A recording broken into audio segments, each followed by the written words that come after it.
Okay. So I'm going to also send everybody, I'm going to send everybody a copy of the workbook as well. So you'll get a copy of that too.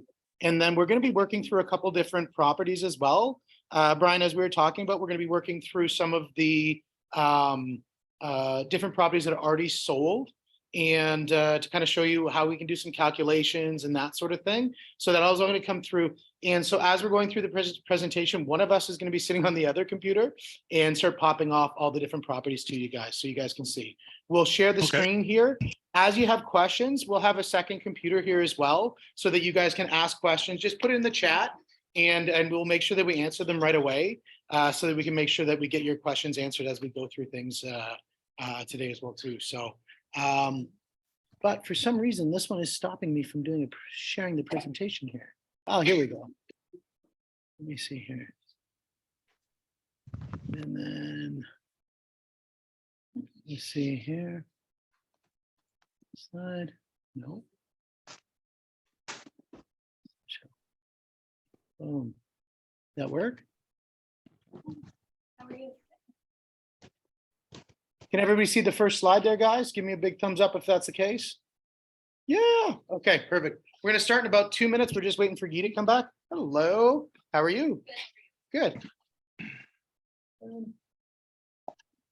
Yes. Yes. Let me switch here. There we go. Okay. All right, guys. Well, we're gonna wait for Guy. He should be just a couple more minutes. Getting back, he wanted to bring some coffee. We just had some technical setup things. It's the first time both of us working in this room here, connecting to everything. So it just takes a little bit to get the setup. So hopefully the delay's been okay.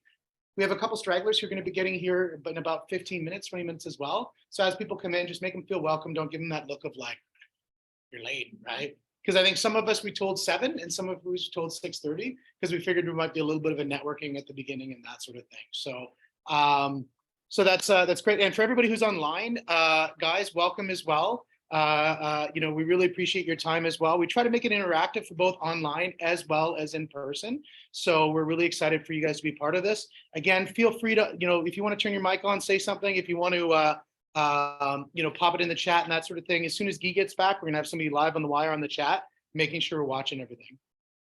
So we get to your questions right away. We want to make it interactive as a boot camp.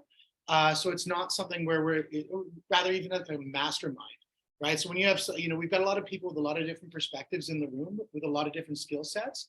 I can tell you this, my wife will attest to this. I definitely don't know everything. She will let you know for sure I don't know everything. So it's really important to say, hey, you know what, I know about this. Like we just heard about talking back and forth about insurance, you know, and that kind of a thing. That's great. We're going to talk about construction. We're going to talk about finance. We're going to talk about law. We're going to talk about real estate. We're going to talk about a lot of different things.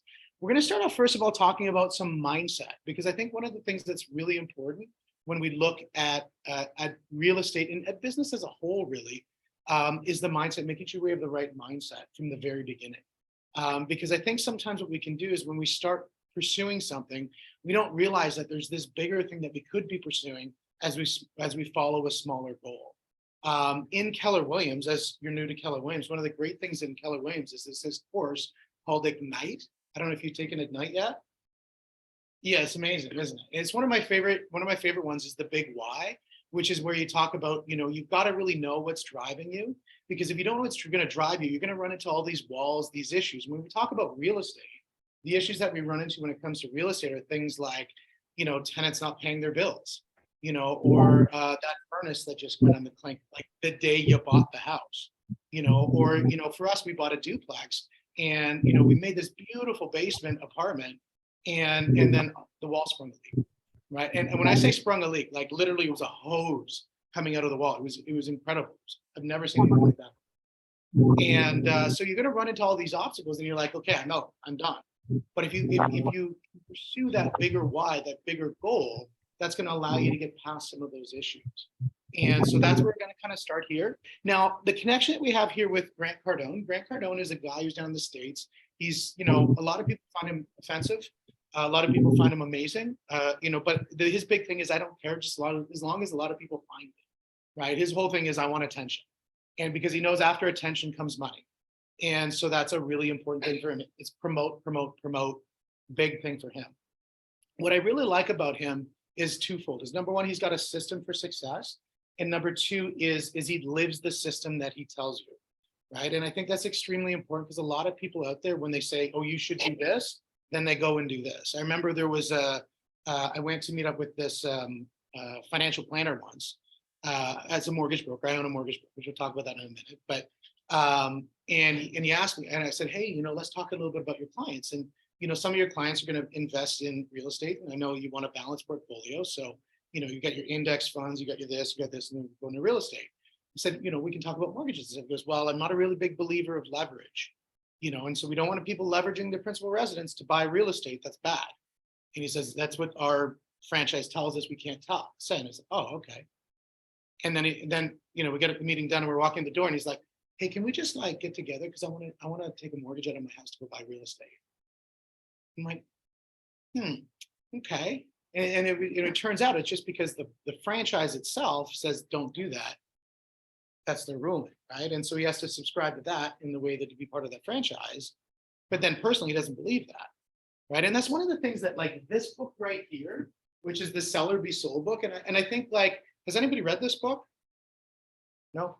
Read it. This is especially for in real estate. I think in anything, if you're running a business, if you're married, if you have kids, if you have friends, if you exist on the planet Earth, I think this is a really good book. And the reason why I think it says sell or be sold. And everybody looks at it and they go, oh, it's like a sales book, right? That's Zig Ziglar or, whatever, book is out there. But the whole concept is that for you to promote something, you need to be committed to it.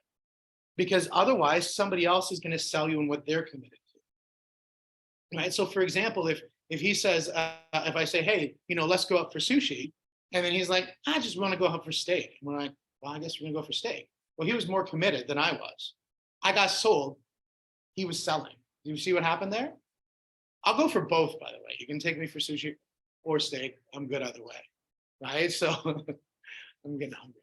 Just kidding. No, you know what? I went to the what is it called? The Aussie Burger place on at Vaughan Mills. Have you been in that little mall there?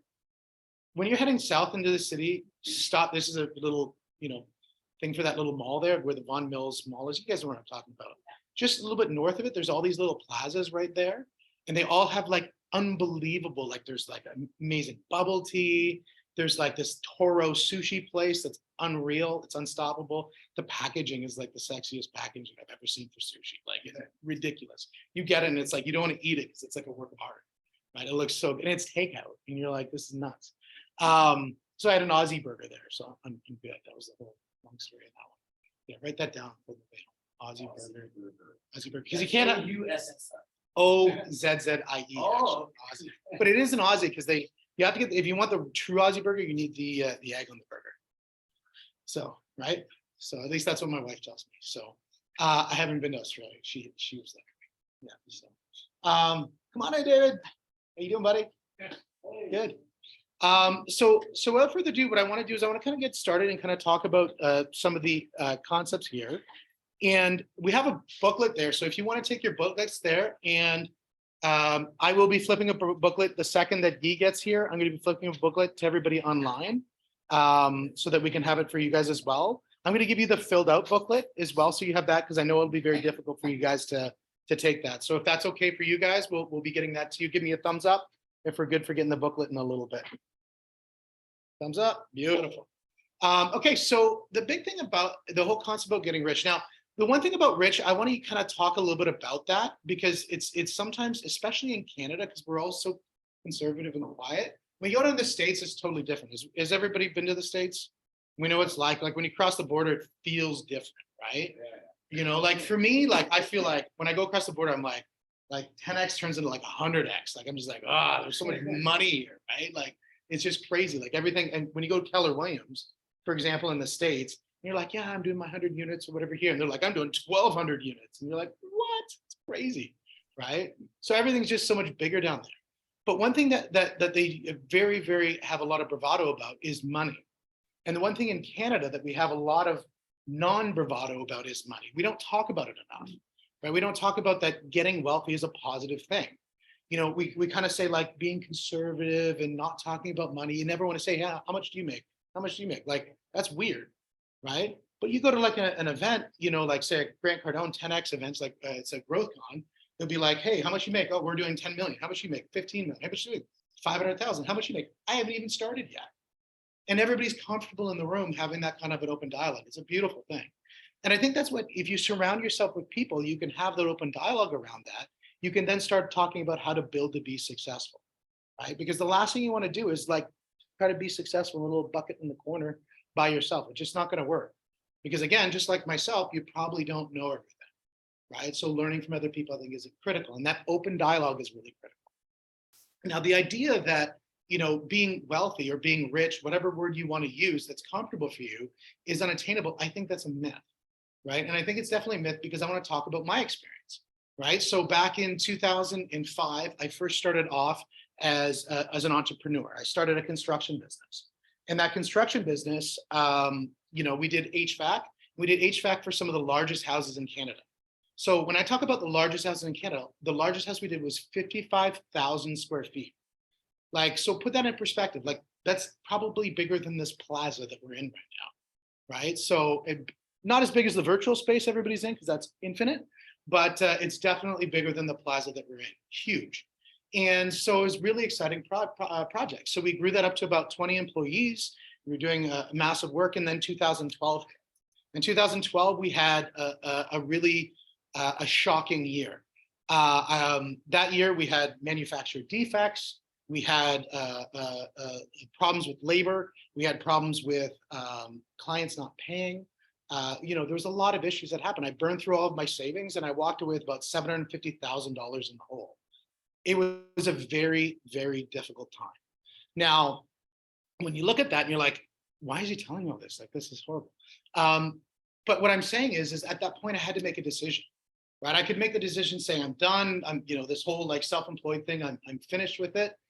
Or what I can do is I can say I'm going to double down on it and I'm going to really go for the gusto. And that's exactly what I did. Now, luckily, I found a mentor. And I think mentor is extremely key. And for me, like a relatable mentor, I think is important because I had a relatable mentor who just so happened to be my landlord. And for my corporate, like I owned a house, but this was for my business. What I had about 4,000 square foot shop at the time. And what she said to me, she said, like, why don't you like get into real estate or something? I'm like, no, man, like real estate agents are scumballs. Like, I'm not going to get into real estate. No way. And she's like, Steve, I'm a real estate agent. And I'm like, okay, I get it, Michelle. But, and then she said, well, then you don't have to be a scumball either, right? You don't think I am? No, you don't have to be one either. I'm like, okay, I'm going to do it for a little bit of time, right? And so then I got my real estate license. And in my first year of real estate, I sold 43 houses in my first year of real estate. For real estate agents, listening and that sort of thing, it's a pretty decent number, I would say, for a first year. But the thing is why I did it was more important than what I did, because I was so motivated. We had 2 kids, well, 1 kid, second one just being born at that time, and I had nothing but this as my option to solve the problems. And the other thing that I did is we started also buying real estate. Now you're probably thinking, how could a guy $750,000 in the hole be buying real estate? Like I had CRA locking down my bank account. I had WSIB all breathing down my shoulders. I had all of that stuff. Well, translates to now I'm a mortgage broker, so I can find a way. So it's extremely important. Where there's a will, there's a way. And I think that's what's really important is that, when you have that big drive, that big why, and you can build with that as your foundation, everything becomes possible. And the idea that getting rich, is that whole idea that somebody just got it from their parents or somebody got it because they were lucky, they whatever it was, it's not true. A lot of people who can get to being horribly wealthy, and I say horribly in the most positive way, but getting to extremely wealthy, you can get through that through hard work, through determination, you can get that through grit, you can get that through, surrounding yourself with the right people. So I think it's extremely important to be able to put that.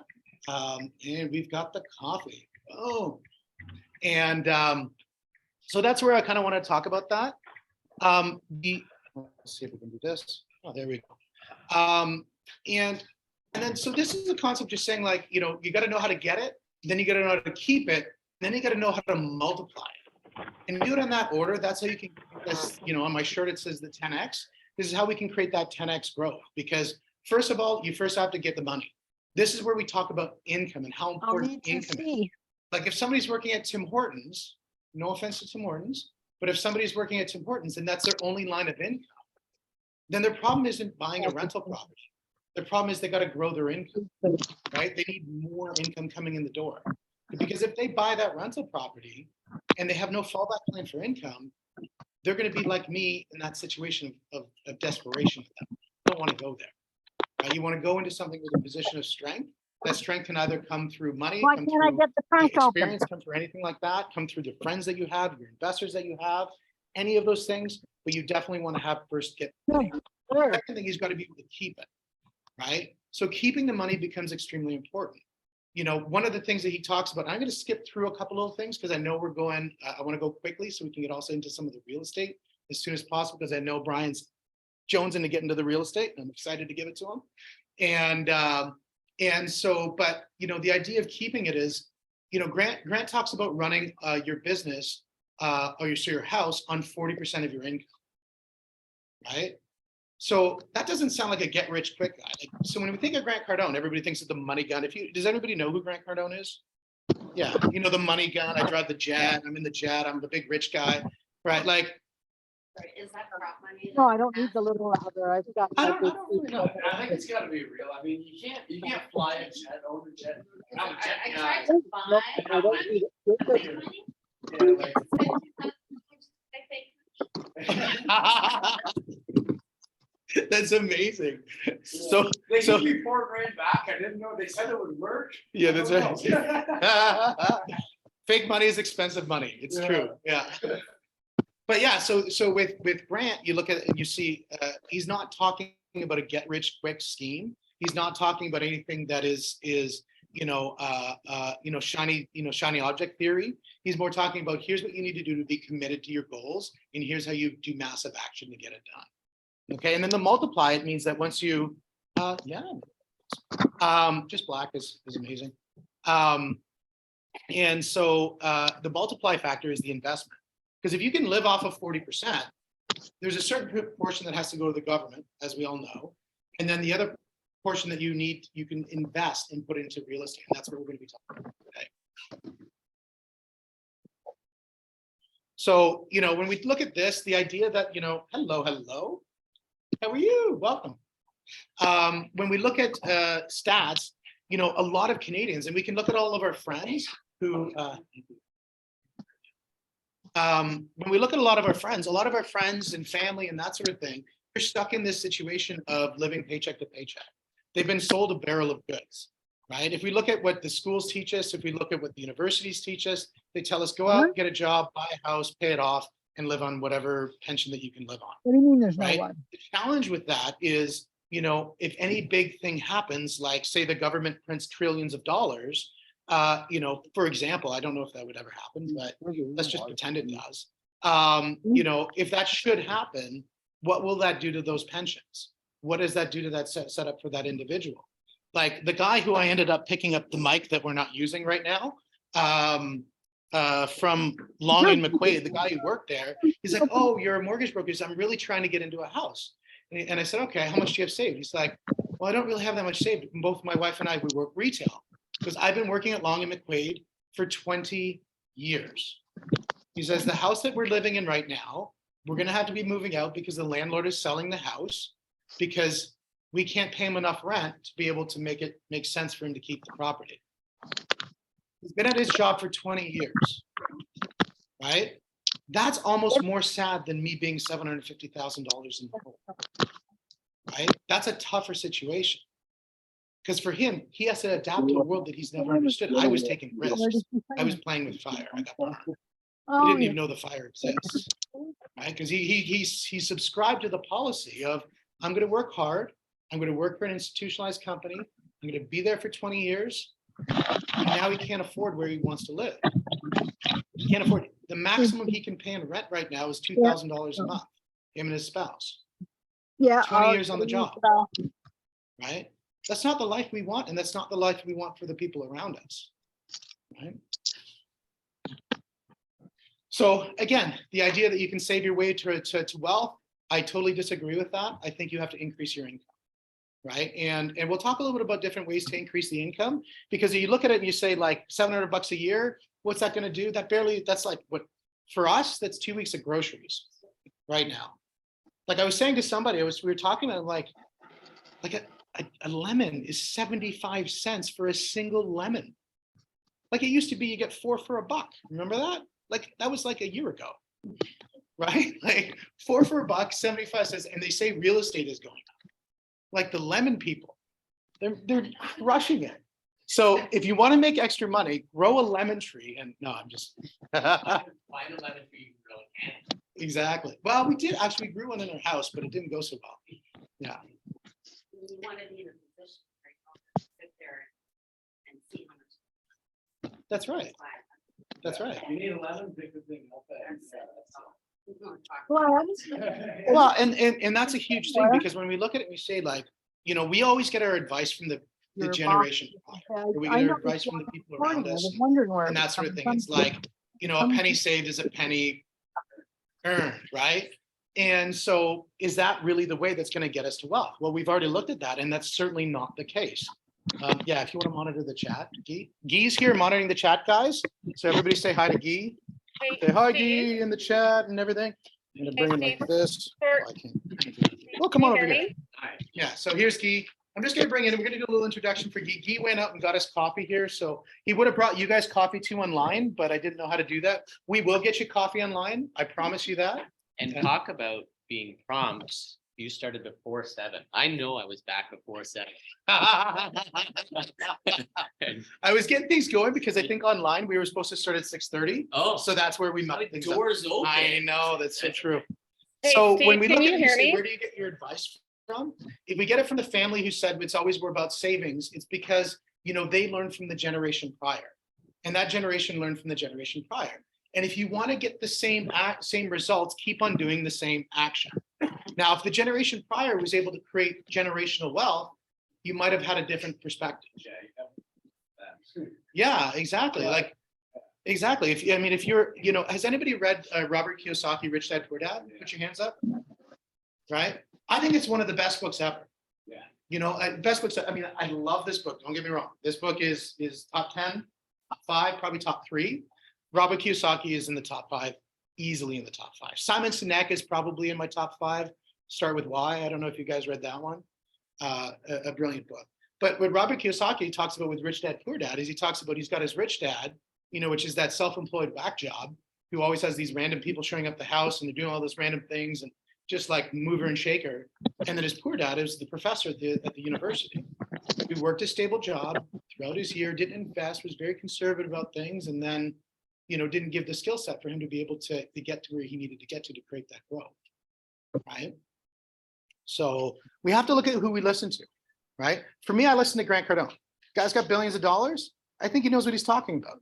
I listen to Gary Keller at Keller Williams because he knows what he's talking about, right? For me, if you want to talk about how you make $1 million in a year, I can tell you that because we've done that, right? So I can talk about growth, and I can talk about how do you buy 5 properties. I can talk about that person. I can talk about how do you build it, no problem. Can I talk about making $1 billion? No. That's why I use Grant's content to build from. And then, yeah, right to there. Never take advice from a quitter or a pretender. It goes right into that as well.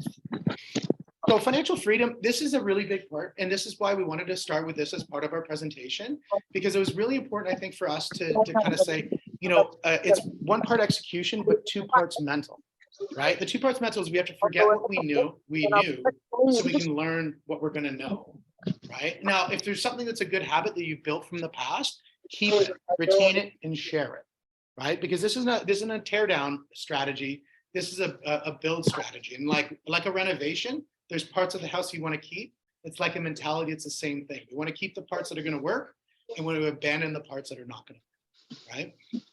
And the other thing too is we want to get on the offense. In other words, we want to get onto the ability to be able to start grabbing the things that are out there and moving forward, rather than holding on the things that have been handcuffing us in the past, right? And again, that's a mindset thing. Sometimes it's a spouse thing.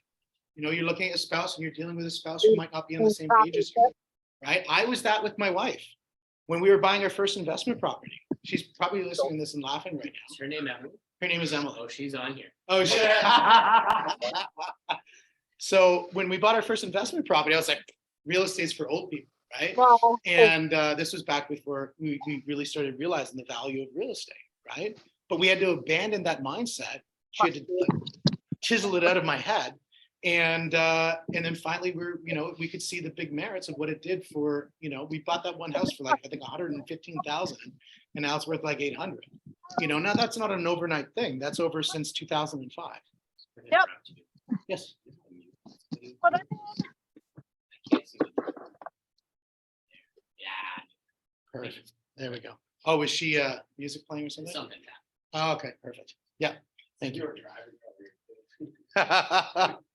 Right? And the other thing too is when we look at this, like the idea is that it doesn't matter whether we're female, male, however we want to identify and all of those things. I don't want to get into that discussion. That's a hotbed of mess I don't want to touch, in a conversation. So it doesn't matter. Like wealth just follows results, right? So whatever we do, however we want to pursue that, it'll follow our results there. And I think personally, the idea of wealthy is extremely important right now because the idea of a millionaire, like, it's funny. I did a podcast that I'm posting next week with a guy who owns a business in Tahiti. And cool dude, met him down in Miami, and it was really interesting the way they do business over there. But one of the things that that I think is really interesting is when they use the Peruvian franc.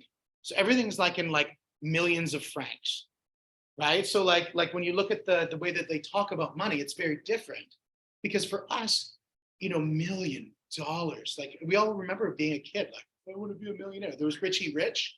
Does everybody remember Richie Rich? Right? Millionaire, right? It used to be a big thing, but like, Oh, right. egregious. Right? Yeah, that's right. And so you look at that and you're like, this was a massive thing to get to $1 million. Now we look at it and the average house in Ontario is like 800,000. So the average property we're buying is almost $1 million property. It used to be this big palace and now it's this, 1.5 story in some random area in Kapuskasing or something, so it's a different way. And it's not that the houses have gotten really, really expensive. It's that our money is declining in value. Like that's the thing that we have to think about. Like one of those mindset breaks when we're looking at buying in real estate, houses aren't expensive. Just our money's not worth as much. Right? Because if we have to look at it and we say, if we work in the world of lemons, right, man, like houses didn't do what lemons did. Right? So if we measured in the basis of lemons, actually houses actually went down in value. Do we understand that? Right? Because lemons went up by 4, houses went up by half. There we go. It went down by a half. Houses are going down in value if you pay in lemons. Right? So that's the thing. So first thing that we talk about is make that decision, that we're gonna go and we're gonna go big. And then the next thing is we're gonna start doing some of these steps here. So the biggest decision is to think like a millionaire and make sure it's not impossible. I'm telling you this, in my opinion, I believe that, welcome. How you doing, man? Oh, no, you're not late at all. We started a little bit early. So yeah. That $1 million is not $1 million anymore. $1 million is going to be the new middle class. And it's a hard thing to say that, but I think it's the truth, right? When we look at the cost of groceries being nearly $300 to $400 a week, we look at the cost of everything else that that we're looking at buying in either construction or anything like that. The millionaire is the new person who is making $100,000. Does that make sense? Right? Because it used to be, I want to get to 6 figures. Now it's, I want to get to 7 figures. Then it's, I want to get to 8 figures. And those jumps are huge jumps, right? So for us to get to that point to say that that's where net worth is, or that's where our yearly income is, or monthly income, whatever, we have to get past the barrier that million is a big number, because it's not. The other thing too is we have to think about, so does anybody have kids? Kids, put your hands up. So again, I'm going to give my wife a little bit of credit, not just because she's here. She's here. But I want to give her a lot of credit because, she keeps me accountable on a lot of different things. And one of the things that we talked about, even before I got involved in the Grant Cardone space, was the idea that we'd have a family meeting every week. And I'm like, well, yeah, I'll get onto that. And then, you know, I sometimes have shiny object, you know, syndrome. I'm like, oh, I'm gonna go over here. I get busy, right? We all get busy. And then, you know, she says, no, we are sitting down and doing this family meeting. And then I'm like, okay, I'm going to do it. And then Grant Cardone starts talking about, you need to have a family meeting every week. I'm like, hey, Emily, I think we should have a family meeting every week. And you can probably see how frustrated she would be on that one, which I would be too if I were her. But, you know, at the end of the day, it's, do you want to be right or do you want to win? Well, she won. She got what she wanted, which is we have our family meeting. And one of the things that we do in our family meeting is talk about what everybody's supposed to do within the house and, you know, jobs, chores around the house. And then we also talk about the business. What are our business goals for the week? You know, so what is our revenue goals? How many new clients are we going to get? You know, what are we going to do for mortgages in the week? What are we going to do for new clients for the 10X business model? We talk about all those things. And why are those important? Because then when the kids see that daddy is gone here up in Barrie and I'm gone for they know why. And the big why for them is that last year we rented a cottage in the Tiny Beaches area. Does anybody been to Palm Beach, Tiny Beaches area? Kawaja Beach? Does anybody in that? Yeah, the best beach in like Varna, at least Ontario. And just beautiful. And we rented a cottage there for 2 weeks. And we just brought families, you know, for 2 or 3 days at a time, who had never been to a cottage like that, who had never had time like that. They don't have the money to be able to afford it. And we said to them, I said, like, would you like to do that again? We're like, yeah. And we're like, would you like to go on another cruise and bring some families again on the cruise, you know, and do that again? Yes. Would you like to go rent a place down in Florida and bring grandma and grandpa, bring, you know, all the grandparents, bring the cousins? Yes. They don't have to worry about the money for it because we're going to pay for it. Yes. That's why we're doing this. Right. So if your big why starts to include other people, it can become even bigger and more powerful. Because there's so many times that you do things for other people that you wouldn't do for yourself. You'll work harder for somebody else than you'll work for yourself. Does everybody agree with that? Right? Like you work for your spouse more than you work for you. Right? So that's something that getting rich is not about you. The bigger your goals, the more people it's going to affect. Like there's a guy that I know for his big why was he's building a school in Africa. Like that's a pretty big why, right? Like that's amazing. Right. And he's doing it. He just bought tons of properties and those properties keep on paying. Money just keeps on going overseas to build that school. That's awesome. Right. So, you know, once you start looking at that and you start looking at saying, how can I build for other people? Getting rich feels really, really good. Right. Because those other people are going to feel amazing. We already talked a little bit about this with the middle class. And, you know, they say middle class is like being poor except with air conditioning. Right? It's an illusion that you have choice because, you know, when you go on a bit holidays and you say like, hey, we're going to go on holidays. We're going to go to Disney, but maybe for 1 day, not for 2, or we're going to go and we're going to stay in the inside cabin of the ship, not the States cabin with the balcony. Right? When we have to do an or rather than an and, that's when you start to feel the pressures of the middle class financially. Right? Maybe we're going to take just the kids. We're not going to bring anybody else because we can't afford it. Right? When we say those things, those are the limiting steps that happen when we have a middle class life. Right? So anytime you have to compromise, that's when you're going to run into those roadblocks. And I'm telling you, the idea that this hopefully is starting to inspire within you the urgency of success. Right? Like I love the saying, success is my duty and my obligation. Right? Success is my duty and my obligation. Because I don't want to make those choices. When we go on holidays, I want to say yes to everything, right? Like I just do. Like when we went out to Alberta and we're like, do you want to get a helicopter and go just tour the mountains? Sure, let's do it. Boom, right? It's amazing. I didn't realize they take off so soft. I never knew. Yeah. I always thought they're going to be loud and jumpy. Too many, yeah, well, that's right. Too much Vietnam movies. Yeah, exactly. We didn't get to shoot the Gatling. I think you have to go to Guatemala for that. But you know, when you look at Grant Cardone, like the whole idea is like getting rich, it should be your battle cry. I agree with that. I think the idea that people say, I want to get wealthy and kind of like, right? Like that's not healthy, right? Wealthy is unhealthy, right? Because if your money's good, typically then your relationship's going to be good. Because if you have money problems, We all know that puts a lot of pressure on relationships, right? Right? It also puts pressure on our health. So, right? It totally does. So, that's the thing. I think make it your battle cry. We talked a little bit about this already. I'm going to skip over that. The other thing that I want to talk a little bit about here, and this is some of the things that is going to be outside of the real estate conversation, but just the idea that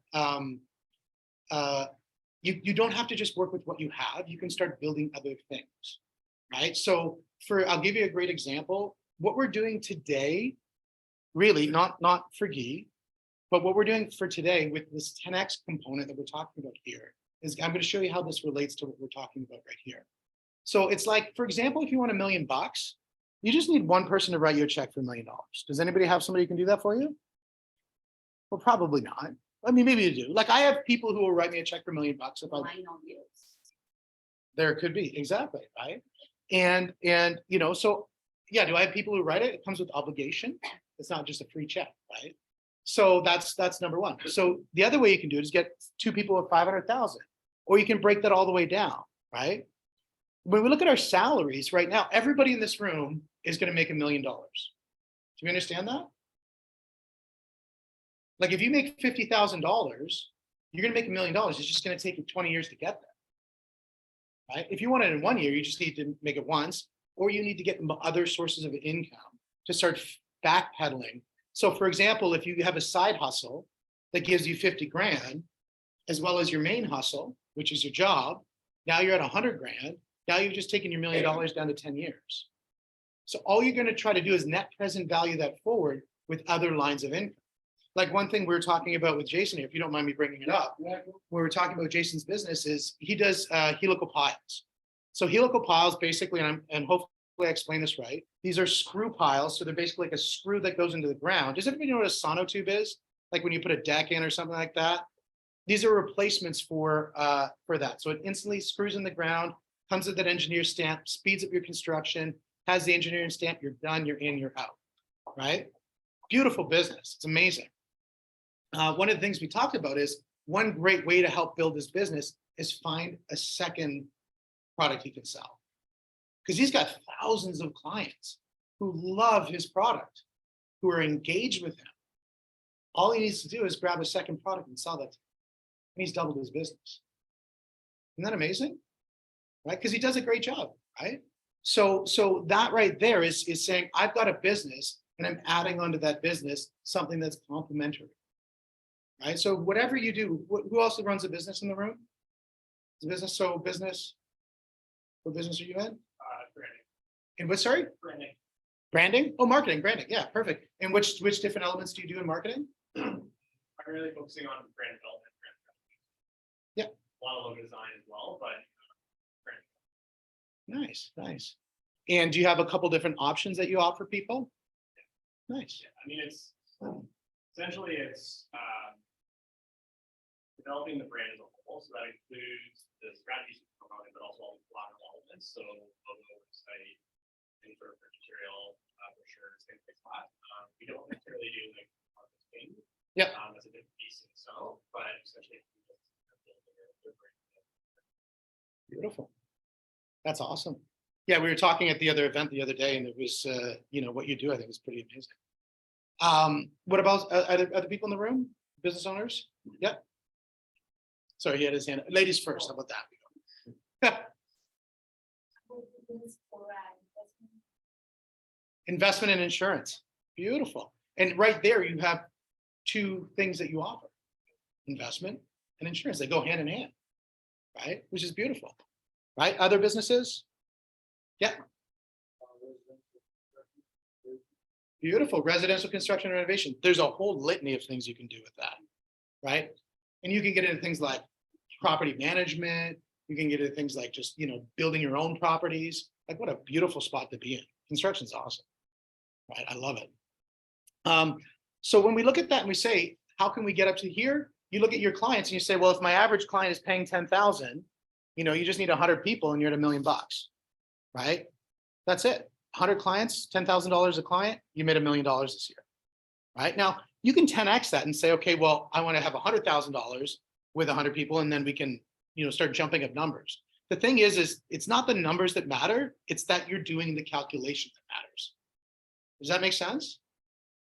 Because your goal might not be $1 million. You might have already made $1 million. Like Jace, he does more than $1 million. So saying $1 million is like, ooh, I'm downgrading, right? So he wants to upscale, right? Which is extremely important. So his might say he wants to get to 3 million or 5 million or 10 million or whatever it is. He's got to know the numbers that get him there. So if you're looking at buying real estate, if you're looking at buying any sort of investment, if you're looking at growing your business, you've got to know the numbers that are going to get you there, right? And then obviously you've got to increase. If you're not happy with the results that you're getting right now and you've got to increase it, you've got to do the math to figure that out. So for me, when I look at this in the 10X business, I want to talk a little bit. So I own a mortgage brokerage. I first started off in real estate. Then I started my mortgage brokerage. And then I have this 10X business. You're like, man, this guy's crazy. He's doing too many things. They all complement each other, right? The real estate, I work in my local area. Here with Guy, we work up in this area here, and he's an expert in this area for real estate. When we look at mortgages, I've got a team of 15 people. We work across the province. We talk with a lot of business owners. We love working in self-employed people. We talk with a lot of business owners about their strategy within their business. I eventually started consulting with their business because that's what I used to do before I got into this whole thing.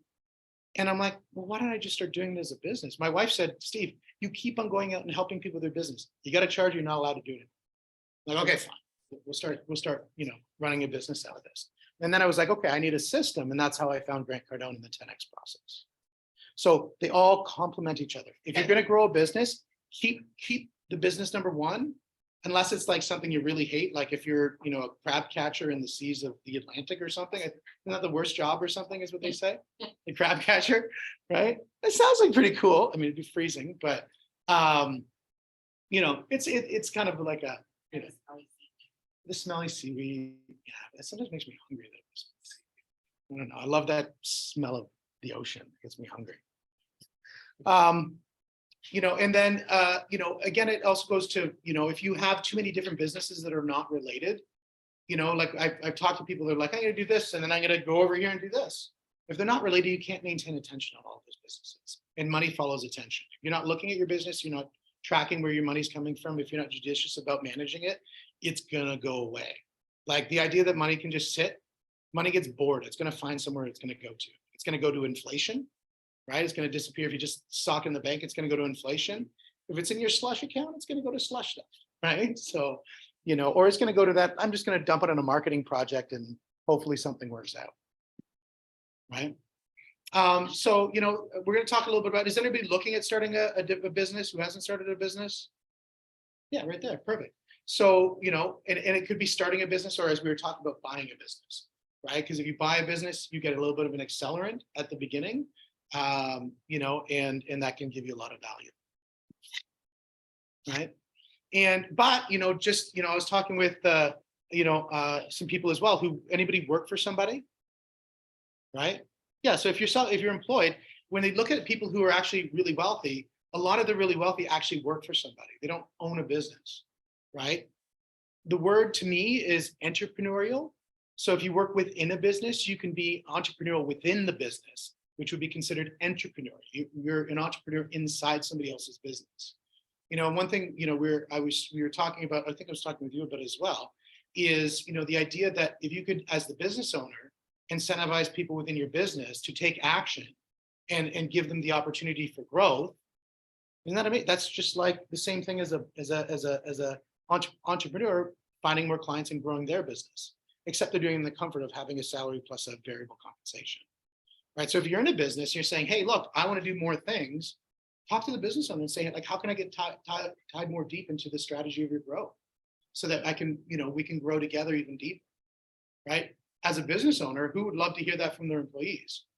Right. Like every day, all day. Right. That they want to dial into that. So it doesn't have to be self-employed in order to push that. You just have to be able to have that connection with the employer.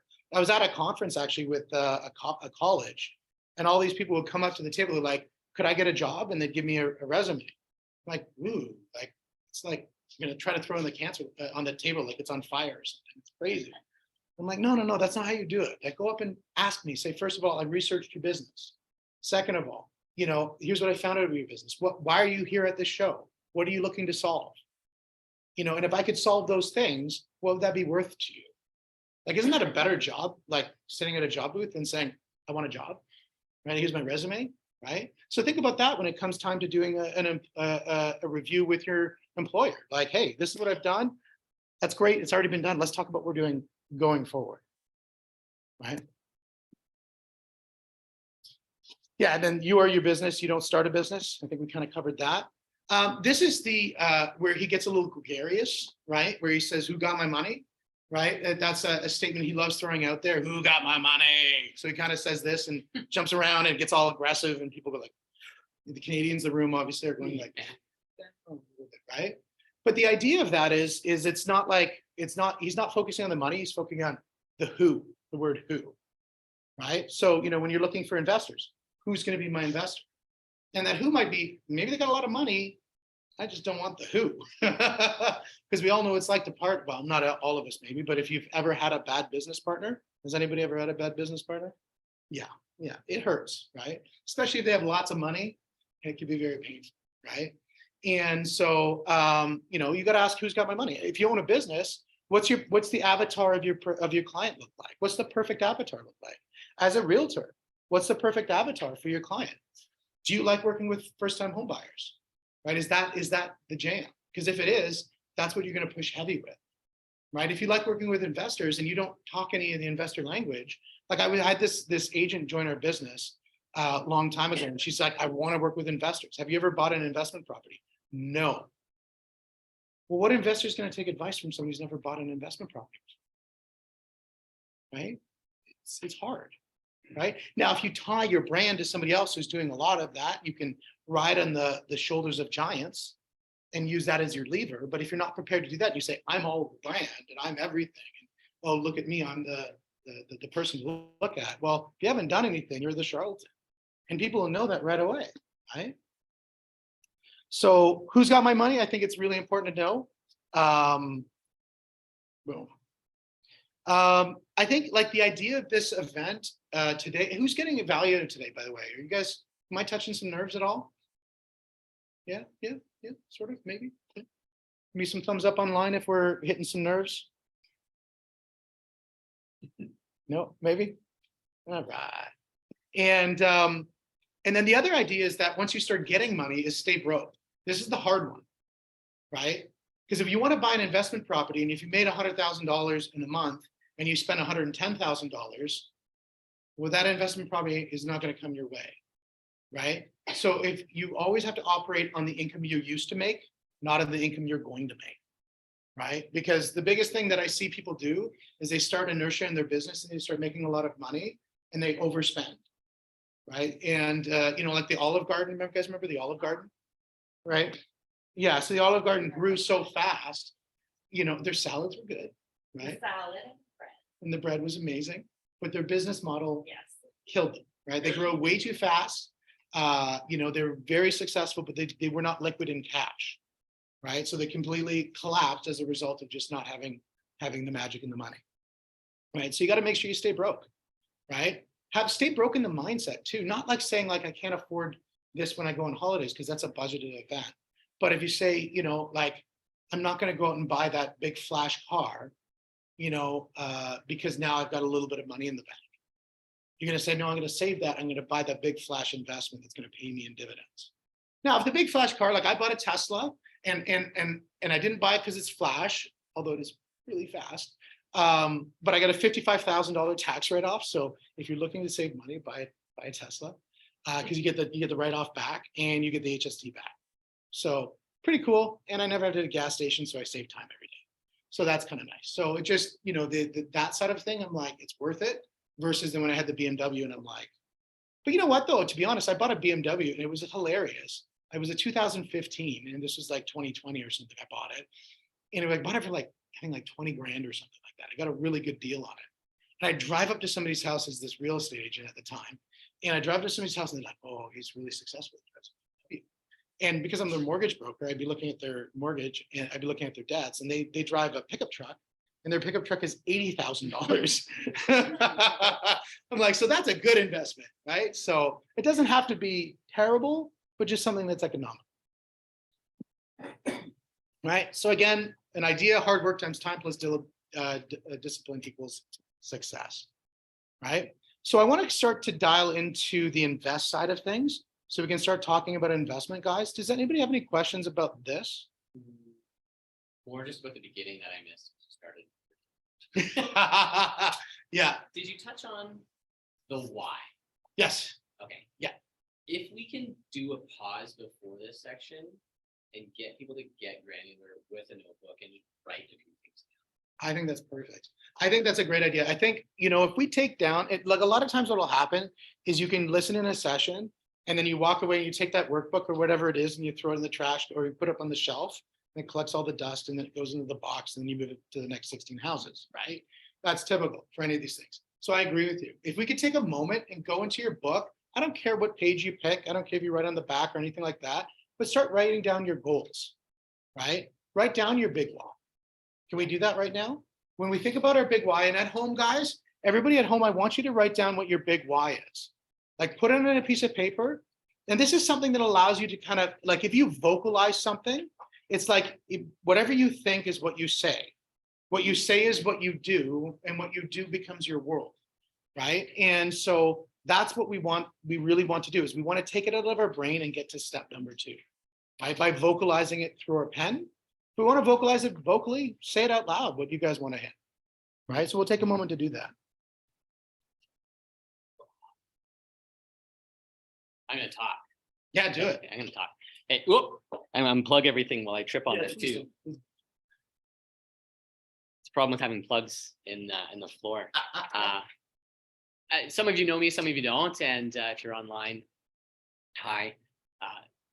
This has always been the hardest thing I've ever had to do, is why? Why do you want to do more? Why would the person who's working at Tim Hortons, and like Steve said, there's nothing wrong with working at Tim Hortons, but why do they want the next thing? It's not, do they want the $1 million we're talking about? Do they want to earn $1 million annually? It's, what do they want with that? What does that represent? And it's different for everybody. And Dave here's a team leader at our brokerage. We talk about this in a lot of our different trainings, and it's inspiring, our clients. Why are you buying an investment property? Steve is maybe helping people with their finances on the mortgage side of things. Like, why do you need to consolidate, right? So I have some more free money, so that when I go to Costco, the $700 bill isn't like, just a second, I have to go get the mortgage from Steve first. It's, just freeing things up. But what is it 5 years from now? What is it a year from now? What is it 20 years from now? So I'll just share kind of a personal example. It's a volatile one in my brother's life right now. But like, they would have lost almost every penny they put into their home if I didn't have a different why 4 years previous.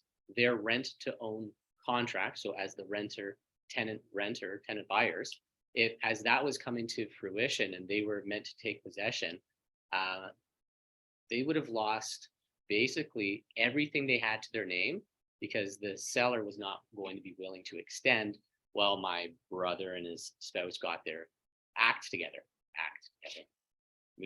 I'd love to just say it and call it what it is, but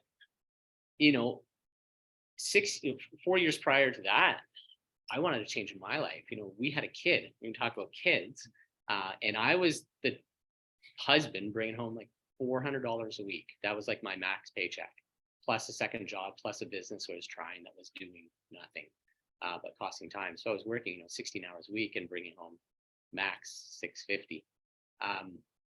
So we had a kid, and my why became, this kid's expensive, and I don't want my wife to shoulder all of this forever. And I've talked to some friends who are in the room too about that a little bit, and so grew my business, right? To first replace her income and to provide a reasonable life for our family, and somewhere along the way, my brother got himself in this situation, and to be able to write a check to just fix the problem, like literally, not literally in an instant, but go to the bank, get a draft, mail it, courier it to New Brunswick, but to literally write a check and solve that problem. not only meant the world for me, but my brother and his family, my goddaughter, who now has a home, but for my mom, who has a strained relationship with them and just can't give them money again anymore, to be able to say thank you for being a brother's keeper. When we talk about why, that's one of them. And I know just because of where they are mentally and where they are, they're always going to need me. I don't think that's going to change. And so, you know, we're not just going to have one why, but if you've got one that makes you do this, you know, that's why. This is why. That's a why. You know, has to be able to do that to you and inspire you and excite you. So that's just one that I shouldn't have shared in front of everyone. People online, like, who is this guy? He, listening. Anyway, so that's one of my whys. And if when you're writing, your pen starts shaking, then you're probably on the right track. Yeah, I gotta wait for the camera. He's making us all feel verklempt Yeah. on that one, man. Holy cow. It's funny. So I did the trainer. I think you were there, David, the first time I shared the story earlier, and I had the same reaction that he just had. It's hard, but you know, the thing is, if you don't make it authentic when you're talking with people, people don't realize the impact that you can make to yourself, right? And then if you can share that with other people, like think about everybody here in this room 3 to 4 years from now saying, I, you know, did this, this, and this, and this. Here's the impact that I made, just like what he's made. That got me here. So that was amazing. The other thing I want you to do, and this is sort of a Keller/Grant hybrid model, is, has everybody written down their whys? Yeah. And does it include like a personal, professional, financial, all those elements in your whys? Do we have that? Yeah. Yeah, perfect. Now what I want you to do is to take that, put a line below it, and say, now I've hit that why. So in your mind, you've now hit it. What does your why look like next? You've hit that why. What does the next big why look like? Right? This is the really important one now. So I want you to take that. This is where we're going to 10x the mindset of what we can really achieve to create that big, juicy, they call it a BHAG, like big, hairy ass goal. Right? Audacious. We don't have any, you know, you there. You know, there you go. And I can't take it back because it's recorded. So this is really good. Big, hairy, audacious goal. Yes. And because then that's going to be something, if it's life-changing and you set your goal and say, this is the life-changing goal, it's going to feel even better that you're working towards that. And that's the kind of goal that you can share with people, right? Like, this is what I want to do. Like for us, like we want to help 1 million people. We want to change 1 million people's lives through real estate and through their business. 1 million people. That's what we want to do. Now, some people like Grant would say, I'm going for 1 billion. So he'd say my goal is pretty small. But I think, you know, for us, I think that's a great goal. At least that's a good starting point. Because I think a lot of times what we do when we go to hit a goal, it starts to move a little bit, right? And we're like, because now it's now achievable. Like the whole idea is that you never actually hit your goals. Does that make sense? Because you're always moving it forward. You're always propelling forward. You never change want my to goals, like, is when I'm getting close, I'm like, all right, we gotta change it. You know, go to the next one. upgrade. Oh. Yeah, for sure. Like, I'm still happy when I hit the original goal, but I got the sight on the next one. For Exactly. sure. Oh yeah. Exactly. Save the celebrations for later, right? Now, I want to jump into, because I'm going to switch from this one. We're going to switch to the investor side.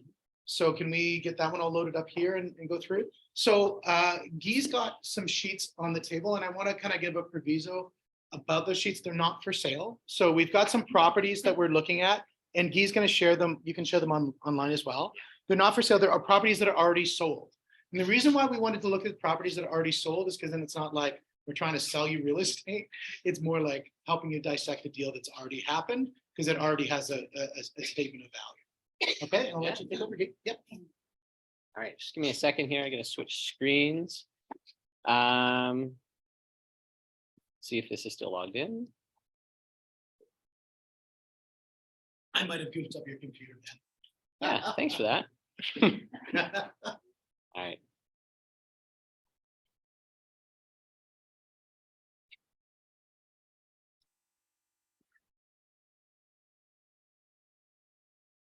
Okay, let's pretend this is it.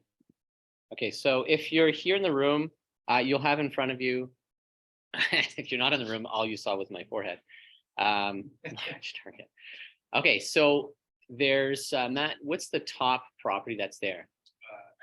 Eccles. Okay, so 87 Eccles, which is what I have on the screen right now. So Eccles is a property that is a 6-unit home. It's an older home that has had a decent amount of upgrades and additions. And so if you're online, what you're seeing is a property analyzer. Okay, so this sheet here, and if I do that, let's see if I can expand it. No. Okay, hopefully you can see that. Okay, so one of the things that we look at with a property is, yeah, let's see if I can. Okay. Go up to that 100%. So it says, won't go back. Oh, then this game. See where it says 100%? Up right below where it says file, edit, view. I use a lot of other things on the screen here. Yeah, just as part of the Google sheet. File, edit, view, there's a 100% right there. Go down. Cross. Oh, okay, yeah. Got it. Put that to, Is that better online? is that better for you guys? Beautiful. Perfect. Thank you. Okay. All right, cool. Okay, so when we look at a property, again, got all that big why behind us. Steve's talked about the business income, and we're basically, this is one of the ways we can invest, right? The whole goal, the last slide that you had up on the screen was to earn money, and then we have money. The goal is to have money to invest, right? And eventually that money is working for you, and we're hopefully creating passive income, and passive income or financial freedom for a lot of people, and for us in our family, what we talk about is being able to do the things that bring us joy and fulfillment with the people we want to do those things with whenever we want, right? And so you have to figure out what that is. That's the why. And then what's the income required? Okay. So this is an analyzer that I've used. There's many out there. Steve has some as well. This is one that I've used for a little while. What you do is you put either the listing price or the sale price. The one in front of you actually sold for 1,425. It had 6 units in it.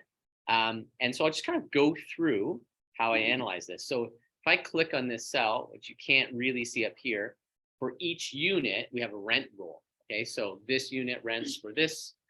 We've got 1,600, a vacant unit, which was a 3-bedroom. Okay, that would likely be 2,000 a month. But again, that's a projected, estimated. So it's always nice to have actual numbers. But when you buy an investment property, it's also nice for a unit or 2 or all of them to be vacant, because then it's not rent that was 10 years ago and it's gone up by the CPI. It's current market value rent, which is generally consumer price index. And so the government sets exactly how much you're permitted to raise your rent every year. Rent control, depending on whether it's a brand new unit or not. I'm not going to get into all the nuances. Yeah. So in this one here, 6 units, I basically take those each plus each other multiplied by 12. So this is our annual rent here. Okay, so we're talking about the price, the potential income. You know, you could put in a vacancy allowance. We have relatively low vacancies here, but let's say we put in 2%, and then you see what pops up is, okay, I might have $1,900 that's not coming in that particular year. If you have laundry, you can put it in. I always just count it as a bonus because you also have laundry machines that require maintenance. And so, you know, or whatever, you know, maybe they decide to go to the laundromat because it's cheaper and they can do 10 loads at once, opposed to have to wait for the person upstairs to get the crap out of the dryer. So then we look at expenses. Okay, so what are the expenses? Okay, well, government wants their piece. So we got property taxes, insurance, and some of these say estimated. I didn't change all of them. I copied this from a different property, so I didn't change. It's not actually 2020 taxes. This one just sold, and so these are current taxes. The maintenance, this is an estimate. So what I do here is account for 5%. So one of the questions might be like, oh man, I don't ever want to have to deal with a toilet at midnight. You have investment properties, Steve? Yep. You ever had a call at midnight for a toilet? Oh yeah. Come on, you're supposed to say no. No. I never have. Yes. Right. So I have investment property down in Chatham, and we have a property manager now because I couldn't deal with it. No, honestly, it's because my wife would get stressed out and her quality of life would go down when I was like not pleasant to be around when tenants called me. So now tenants don't call me. And I treat my investment property almost like a mutual fund, you know, money goes in, there's a manager, and I get the dividends, right? So I don't deal with anything unless there's a major repair that needs to happen. But what this does is it kind of, it earmarks a portion of that income as a maintenance expense. You don't have to spend it every year, but on a sixplex, if you have to replace a roof, it's probably not $8,000 like my house might be. It might be 20 grand. And so if you put away 4 or 5 years, you've got a roof. Got a question? 5% of the gross rent. Great question. So what this does is it says, okay, what's the gross rent? Gross rent annually is basically 100 grand, just shy of 100 grand. 5% of that is basically $5,000. So take your gross rent, an estimated, reasonably, reasonable amount to put aside would be 5%. Yeah, I'll jump in on that a little bit. One of the things that we do for our properties as well, or for our clients from a mortgage perspective, is does anybody own a condo? Has anybody bought a condo before? Right? No condos, right? So condos, you pay condo fees, right? So a condo fee is a group of people putting money every month away so that if the roof goes, you have a group of people paying for it. Think of this like your monthly condo fee. So it's a group of people, you and you, putting money away to pay for if the roof goes. So just like a condo, what a condo does is they say every 3 to 5 years, they'll have an engineer come in and do what's called a reserve fund study. So the engineer will come and do an engineer's report saying, what does the roof look like? What does the boiler look like? What do the windows look like? That sort of thing. And if you do that, on your properties and say, here's what I think needs to be fixed, it's not just looking at a 5% number, it's a reality, right? Because like this makes it comfortable. Like when my wife and I look at buying property, we're like, everything's trash. We just assume we're fixing everything. It makes it really easy when something goes wrong, it's already been budgeted, right? Does that make sense? Too many times I think people go in and they think like, really hope the furnace is gonna be okay. So you're just Right. put in worst case. Well, you put in the right case scenario. Yeah. Right? Because if you always go worst case, you'll never buy real estate. Right? Yeah. It's just a fact. You've got to be in a situation that you're able to say there is going to be some risk, but what's the risk that's acceptable for you? For us, it was like we don't care because we're ripping it all out anyways. Right? Yeah. So Yeah, well, that's the exact thought process we had. We bought one, they were hoarders. It never would have hit them. They never would have been able to move and buy something without selling, and they never would have been able to sell because they never would have been able to get it ready to sell. And you used to do home staging, and my stage is in the house here as well. So we kind of solved their problem for them, which meant we got it at a bit of a discount. And we had some walkthroughs. My dad, Andy, had basically done the inspector course, but he's not an inspector. So he went in, poked his head in the attic, and it's like the furnace is really old. And I'm like, okay. And if we find something, we knew we had a $10,000 budget. If there was something that we just really couldn't see after taking possession and it cost us 10 grand, we're like, okay, I can stomach that. And that was kind of what we thought. Now, what this is let's say we bought it, we spent the money, we renovated, we gutted, we did whatever we did. And now everything's basically brand new.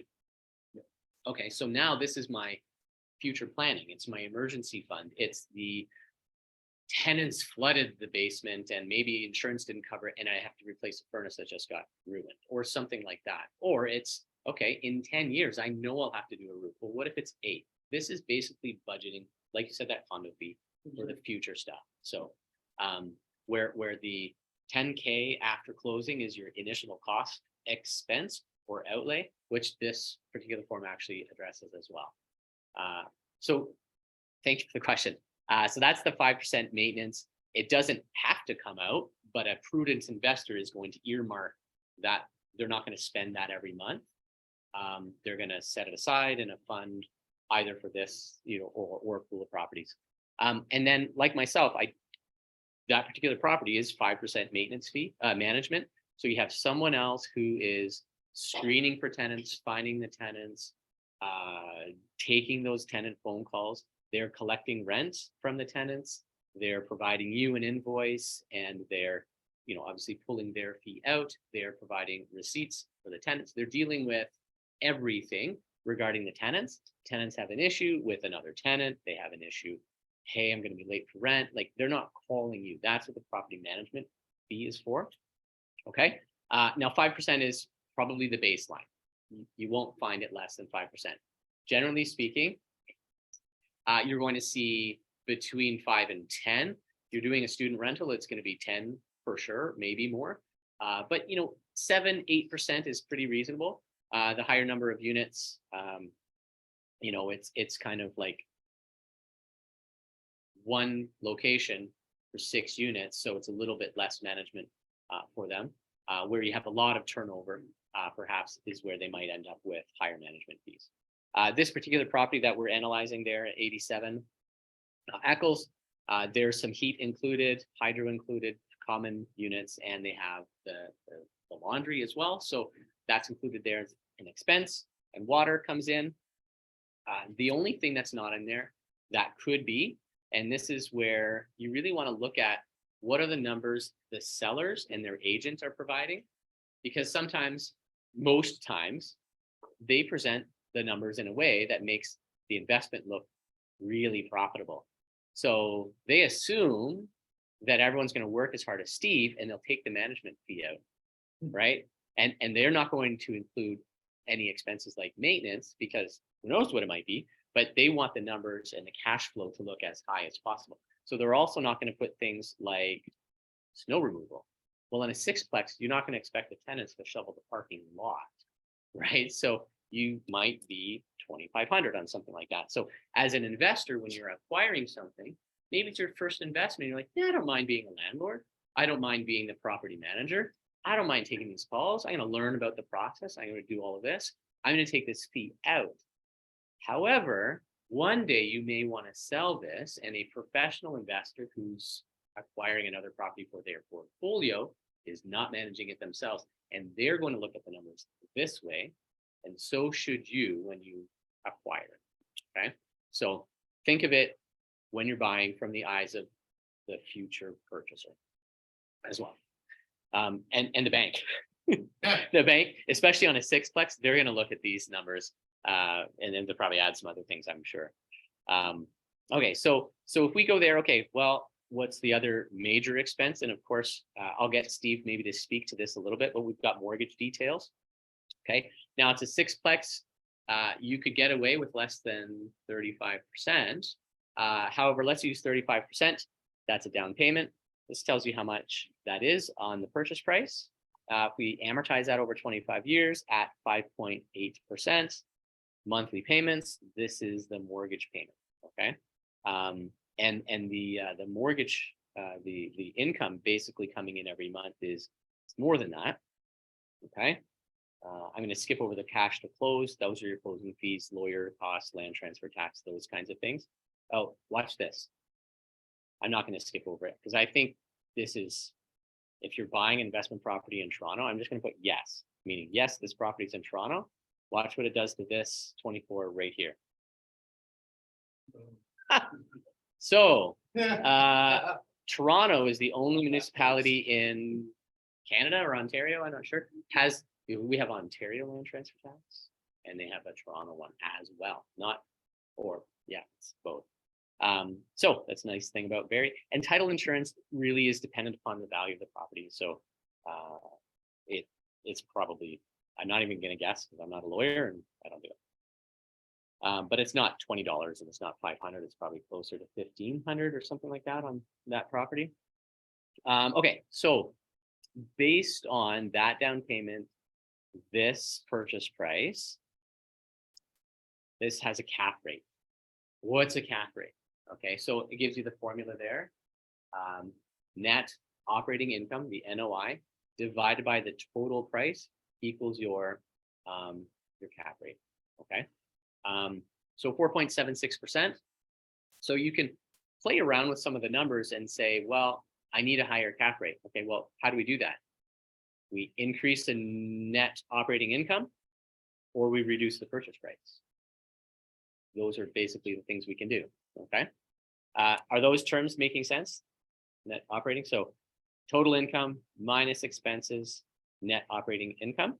So one way Which is to here. One way to play the cap rate, guys, is to, when you look at cap rate is basically saying if you're buying the property 100% with cash only, that's what your return on your investment's going to be.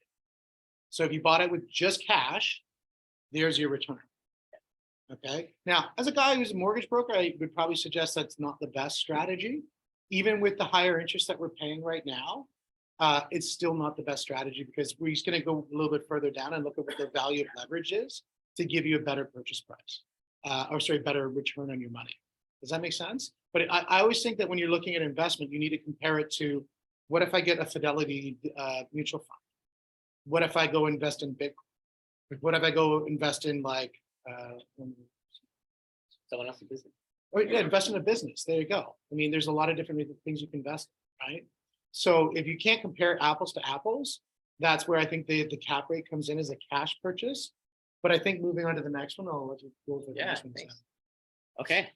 So some of the considerations are like I'm putting money out. I'm pulling this from some savings, possibly I'm refinancing a home or a property that I already own. And I need a return on this. And part of it is, I need to fund the borrowing, right? I need to fund the borrowing, but I also would love some cash in my pocket. Okay. So this next line here, this says that this particular property, based on the purchase price, mortgage rates, the amount of down payment, every month, it's actually going to have negative. This is not 1900 negative monthly. It's annual. It annualizes it. So let's go up and change something real quick. Let's say I bought this for 138,138,5.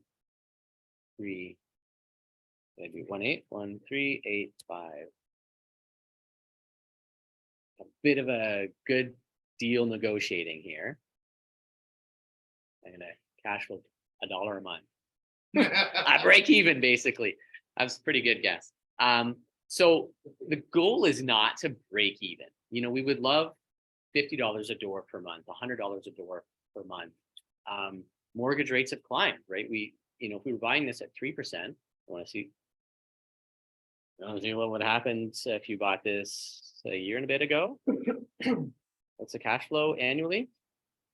16 grand. Price. But put the price back up. Yeah, 1,425, right? Still, no problem. $11, $12, $1,300 a month. So all those things considered, put them aside. We're gonna use real numbers.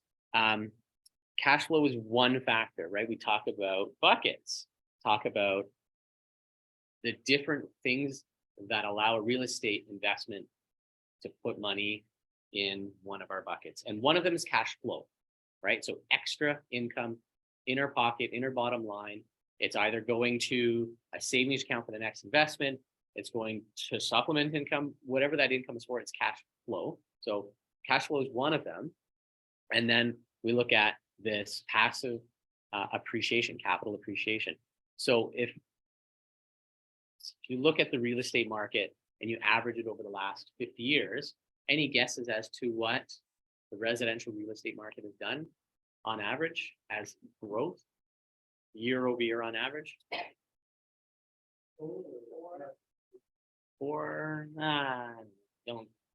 I'm not smart enough. Yeah, if you normalize the inflation. Yeah. Oh. That's what- Yeah. 4. Yeah. So basically it's 5%, right? Residential homes in Barrie last 50 years have averaged 50%. We've had some years where it's 5%. Yeah. Why don't, We've got it on recording, so we gotta get it's that. on recording. Yeah. 5% on average. Yeah. Thank you. I'm flexible, but It's my foot always goes in my mouth anyway. So when we look at growth of 5%, I don't like to put 5% as I'm going to bank on this number, on this growth. I'm going to bank on this capital appreciation, and in 2 years, 3 years, 5 years, 10 years, I am hoping and expecting. I always like to be conservative. So if I put 3%, would you say it's a bit of a safer projection, right? If we said, yeah, real estate's probably going to go up on average. If I banked on 3%, probably be safe, at least to the pace of inflation, at least. So, okay, so when we look at in the first year, based on the purchase price, the current investment, the passive, this property is going to appreciate and grow in value by 3%. So this other bucket is your passive appreciation. So this property will earn, it's kind of an arbitrary number until you actually sell it or refinance it. So until you sell it and get that money out, or refinance it and get it out, it's just there. It's nothing but equity and your net worth, right? Really just goes to your net worth until you realize it by pulling it out one way or the other. But that's $42,000. Okay. The other one, when we look at this total return first year, so this is I got to go back. Okay, principal payments. So you've also paid down the mortgage, principal pay down. Okay, so that's this one over here. That's the tenants are paying the mortgage. There's principal and there's interest. Interest goes directly to the bank. Profit. It's great. Thank you, because I wouldn't have bought this without you. And the other one goes to principal. Okay, so the principal is, that borrowing line right up here. We borrowed $926,000, and in the first year, tenants are paying down 25% of that, or $25,000 of that. So that's another bucket, is that principal pay down, right? And then in the first year, we look at, okay, so principal pay down, this is K, right? That's your principal payments. Okay, M is your cash flow. This is again at the 3% interest at the original purchase price. So that would have to be changed with current interest rates. But we would add that, whatever that happens to be. And then N, that is our passive appreciation. That's the addition to the net worth or the value of the property. We add that, and then O, this is a forecasted appreciation. I'm not going to forecast anything. Let's just say it changes. Unless, let's say, Steve decided he was going to work hard and put a new kitchen in one of the units. Okay, we can call that forced appreciation, right? So we improve a unit, we take a single family home, turn it into 2 units. Now it's worth an extra 150. Okay, well, we can force it, right? And that could factor in there. Okay, so that we've got a couple contractors in the room as well. Like that's the kind of thing. I'll back up, use my example. I bought that Porter's house for $310. We did 1,100 square feet of flooring, trim, paint. We did an IKEA kitchen, and we did a full bathroom gut and some repair work, and we kind of unfinished a lot of the basement and moved part of the original kitchen into the laundry room to make a nice laundry room, which the tenants subletted. And thankfully they're not in there anymore. But we talked about horror stories. That should be a fun segment. Yeah. So that one, 310, we put about 15 to 20 tops into it. So 330 plus land transfer tax, 335 were in there for this property. And the average value of a home, a detached home in that community, the month after we purchased it was $460. And this was in an okay area, a detached bungalow with a little, old 60s, 70s kind of home with a detached garage, right? So it would have been roughly $425, $450. So when you talk about forced appreciation, that's what I mean. Okay, so that line could have something in it. In this case, we're just buying it turnkey. Okay. The other forced appreciation on that, or some of like newer, does anybody who has rental properties, by the way? Who's got rental properties? 1, 2, yeah, rental properties. Who's got like single family rentals? Who's got duplexes, triplexes, sixplexes, 12plexes? Okay. So one of the things that we look at when you look at forced appreciation is, everybody heard the BRRRR strategy? right? I just want to hit that one. Yeah. So the Burr strategy, I think, is a really important strategy to consider. If you're just getting into real estate, especially being a contractor, it's one of the best ways, I think, to be able to create wealth through the equity component or the forced appreciation.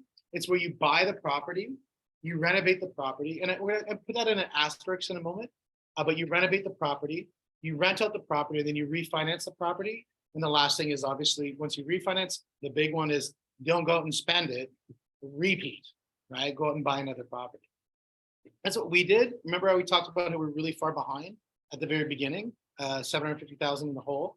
That was something that really helped us get out of it really quickly, is we would buy a property. We would, our financing wasn't cheap. Like, that's the thing. A lot of times people look at interest and they focus on interest. And I find it hilarious that people do this. And like, so for example, if one of the properties we bought, we're just going to say was, I think, about $400,000, right? And it was a bungalow we bought, and we had to get really expensive money. So the money, our interest at that time was 10% interest, and we were paying on that money. We're like, oh my God, that's 10%. We're like, okay, well, why don't we just take the 10% and add it to the property? So we bought it for 400, and now it's 440,000. Would we have still bought that property for 440,000? Every day, all day, I would have bought that property for 440,000. So do I care about the 10% interest? No, I don't, because I know that I'm going to put 150 into it, and I know it's going to be worth 900 when we're done. Because we're also not only renovating the property, we're going to what's called a highest use approach, which was we're taking the property and we're duplexing it. By adding that extra unit, converting what's a basement space that really has no material value, we're now converting that to an economic value. So it has an annuity, it has an income stream coming off of it, which thereby increases the value of the property. So we were able to take that. And so what? We bought it at 10%. I don't care. Some people go out and they get joint venture partners. They're splitting 50% of their profits. It's costing them hundreds of thousands of dollars. But they're like, but I got a 4% interest rate, right? Or even worse, they're the JV on it. Does anybody know JVs? I want to hit this nail real quick. Has anybody been stung by JVs in the room yet? Yeah, JVs are dangerous. Just be very careful when you go into JVs. They can be a very good thing if you have the right partnership, but it can be disastrous if you don't, right? What's that? So a joint venture, a lot of the times, joint venture people talk about, and online, do you guys know, do you want to look at the chat real quick? Yeah. Just, so joint ventures, I want to hit this really because it's dangerous. I've seen time and time again in the mortgage community where people come to us and say, help, I've got a JV problem. So joint ventures where somebody is the person who's the money side of the equation and somebody is the sweat equity side of the equation, the worker. So we see this a lot with contractors where contractors like, I know how to fix stuff, but I don't have any money. And so we say, hey, no problem, I'll buy the property, you do all the work, and then I'll put it in my name, and you'll have a joint venture agreement with me, and then we'll split the profits. Then it comes time to start getting bills paid, or it's time to start splitting profits, and the person whose name's on title says, bye-bye now, bye-bye, we'll see you in court. Oh, you have no money to go to court. Oh, well, that sucks to be you, right? So you have to be very cautious. In court, my opinion is it's the golden rule. He who has the gold rules in court, right? So if you can last the longest, usually it comes down to what you're going to settle for, right? So just be very cautious if somebody says about joint ventures. I just wanted to kind of throw that out there as for people who are new into the investment community and that sort of thing. Not all joint ventures are bad. I have some very good friends, Sandy out of Hamilton. He's another realtor that I know out of Hamilton, does a great job with joint ventures. He owned, I think, 330 units is what he has. So he's done fairly well with his JVs. He just said he just did too many JVs, right? You can't be best buds with too many people. So he's scaling back on his JVs. He's going down to 120 units, I think is what he said. So he's doing a little bit of a liquidation of some of the JVs because too many chiefs, not enough. I'm not going to finish that sentence. I guess not. Too many cooks in the kitchen. Too many cooks in the kitchen. With that, I'm going to step off.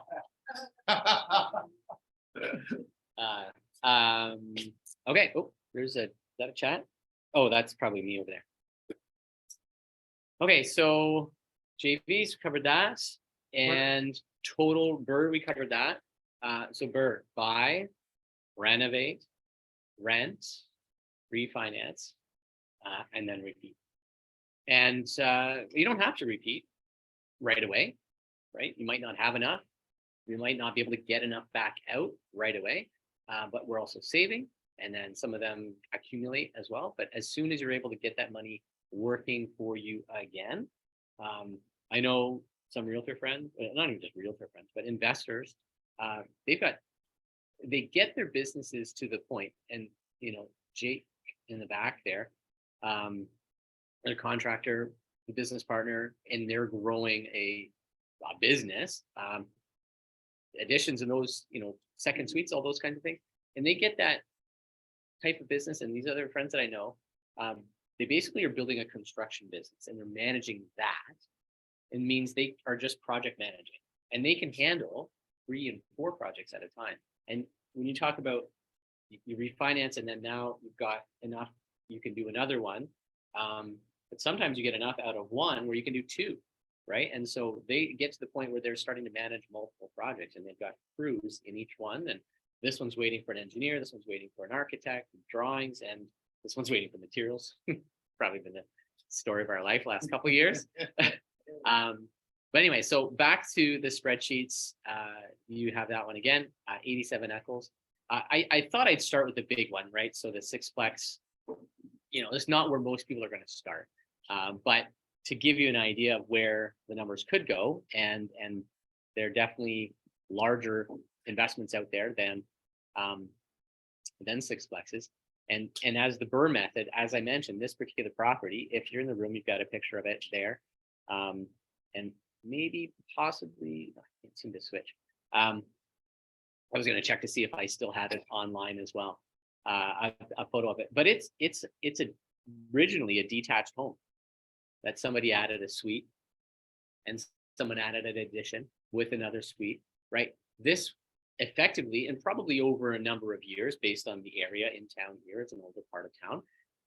It was kind of the Burr method, probably over a few different owners, but and maybe they didn't refinance. It was sell to release the funds, but those were other options as well. So, so the total return first year on this one happens to be 83. And so when you look at the money you put in, that is your total return divided by, and if we go up to G and A, what is G and A? I gotta find it. Down payment, right? So that's your cash in, and A is the initial cost. So did you put any money into the property initially? In this case, it was no, it's turnkey. So if I take this, your total return, year 1, divide that by the money I put in, the 16% rate of return.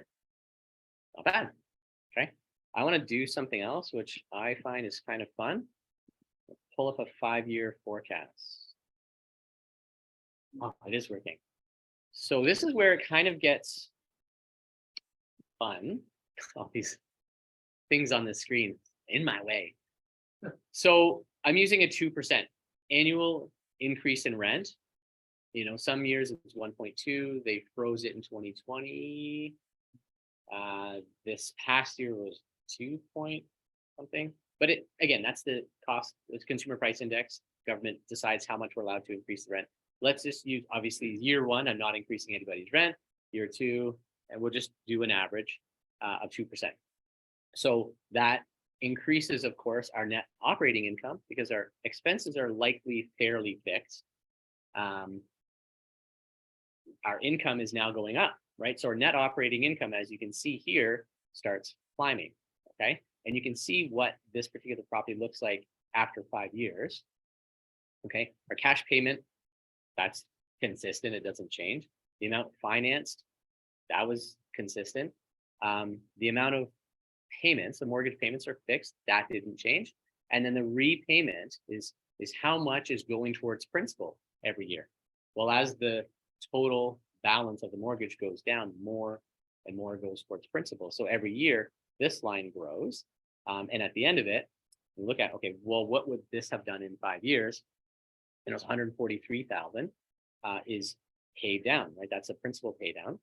Okay, so the ones in green are the ones to really focus on. And so this is the cash flow after debt service. And again, this is at the 3%. So that needs to be changed. I could go back and do that. And then forced appreciation, this had 5 in there from before. And so you look at, okay, well, what's my capital gain, right? What's the value? So with that 5% growth, 393 on that particular property would have grown in value by that amount.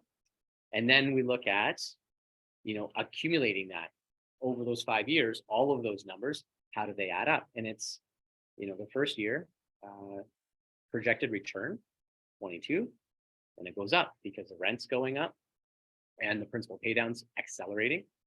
And so you look at just combining that, basically the total projected return on this particular property would be, in the 600s. And these are huge numbers to talk about. So let's look at a different one. I think do you have Rose Street there as well? Good, because it's like, I should have started with this one because we didn't have time. Where are we for time? 8, okay.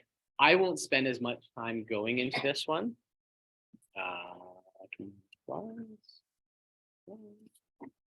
Let's try to get this.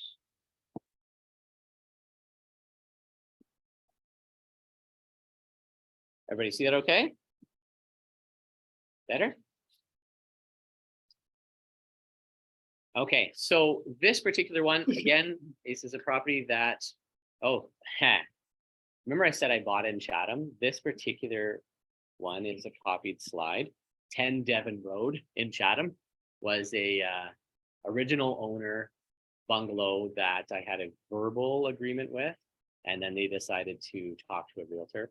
It ended up getting listed, and I gave them my original negotiated price and said, thank you, but no thank you to whatever it ended up selling at. So sore spot, but that's when I did end up finding a better deal. So, which is the other property I talked about. Okay, so this is property in town, legal duplex. So it's been converted, it's been legalized, it's registered with the city, and you can still find those in and around that 700 range. If it's newer, bigger, depending on the rents you can get, 2-car garage in a newer area, more modern, it's going to be closer to 8 or something, but let's use this one. Now with the duplex, you definitely, get out of the way, you definitely can do 20% down, okay? 25-year amortization, and then 5.8 interest rate is pretty attainable as well. Gross potential income. So this particular one had 1 unit, and that's $19.98 per month. And the other one is projected. It's a vacant unit, 2-bedroom, nice basement apartment in town, would fetch $18.50. So that's the number they used. So annualize that. And then taxes are there, the insurance premiums. We projected that maintenance. We projected what the management fee would be. This particular one also had included utilities, so heat, hydro, water. We've got those. So income expenses, we have now our net operating income, which is here. And then we look at what's our cap rate. Okay, well, a little harder to cash flow, right? Because the total income is a little less. But let's play around with a couple numbers. Let's see if we can do, Steve, if we did 30 years, what would 6%? So the interest rate's going to be a little higher because we're stretching that mortgage out or payment out over 30 years, the amortization over 30 years instead, which makes our principal payments a little bit lower. That's going to affect the cash flow. There's probably not a lot you can do as far as the rent on a duplex. You're not going to go from 1,900 and say, well, we want 2,500. It's just, you're not going to get it. What's that? Yeah. So again, what are some things? So the tenant in the basement, like, well, why, like, it's vacant. The new tenant coming in, why are we going to choose to pay their utilities just because the previous owner agreed to do that with the upper tenant? So what we're going to do is we're going to say, okay, lower unit, you have, let's say 40%, and I'm not going to do the math perfectly here. If you're a math genius, forgive me. So I'm just going to say, what's 40% of this? And we're going to say it's $700 sorry, no, we're still paying for the upper, so we're gonna just on the other side, so 900. Okay, instead of 1,600. I So- would say if you ever just a word to the wise, get your tenants to pay. Yeah. Like, Yeah, for sure. if you're paying your utilities, they're gonna leave the windows open. They're gonna set up a Bitcoin farm running on your power, like, they're gonna do all those things because they don't care. Yeah, right? yeah. So leaky faucet, they're not gonna tell you about, just make sure you get your tenants to pay. right? Absolutely. And then, you know, and we're all environmentally. One of my favorite Thank you. real estate stories. I had 3 really good friends. They partnered on 3 really great properties. One was a 4-bedroom, big detached house in Barrie.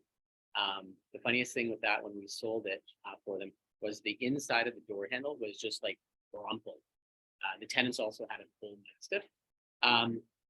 They had a triplex up in Aurelia and a 4-plex. And on the 4-plex, when we went and toured it and met all the tenants and tried to figure out how we're going to present this to the world on MLS, I had 35 cats. And, of course, and when we walk up to the building, the upper unit, she worked at a cat shelter. She had built platforms in the windows for the cats to rest on. And I'm not trying to scare you away from, but yes, get them to pay because then they'll respect how much. But yeah, they paid heat and hydro on that one. And I was like, how are you still cash flowing? Well, it's because the rents were reasonable enough and they had bought it at a reasonable purchase price. But they just were like dealing with these people. So, you know, yeah.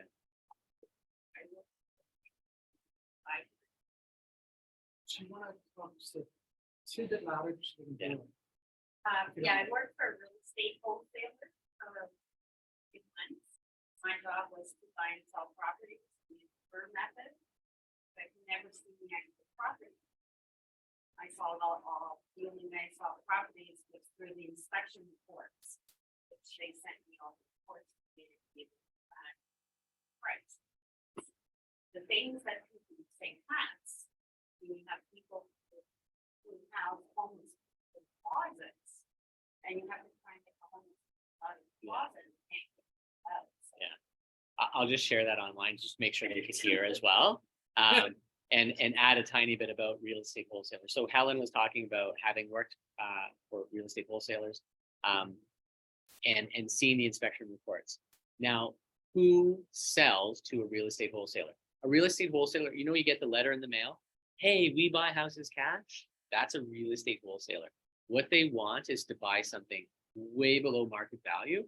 And the people who tend to respond to those are people who are maybe losing their houses, they're desperate, they live in different deplorable scenarios. So those people who are buying, their wholesalers, doesn't matter what the condition is because they're buying at a discount, they'll maybe fix it up or they'll not even ever close on that. They'll resell it to someone who's willing to do some work and buy it basically at market value, not having to compete with other people. So I Yeah, just, you yeah. know, So really. yeah, I yeah, never for sure. walked in. Yeah. Well, So but the thing is with those scenarios, like a lot of the properties that we buy, those are the kind of houses that we're buying. Like, we want to buy the house that is nasty, like one of the ones that we bought, we had to tear the drywall off. And we had to like paint the studs with a Kilex paint because the guy smoked so much in this one room that the nicotine was running down the walls. When you took the painting off the wall, you knew exactly where the painting used to sit. It was and you couldn't get the smell out.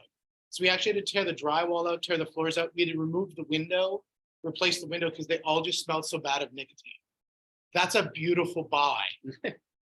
It is, because it's so easy to fix. Drywall is dirt cheap.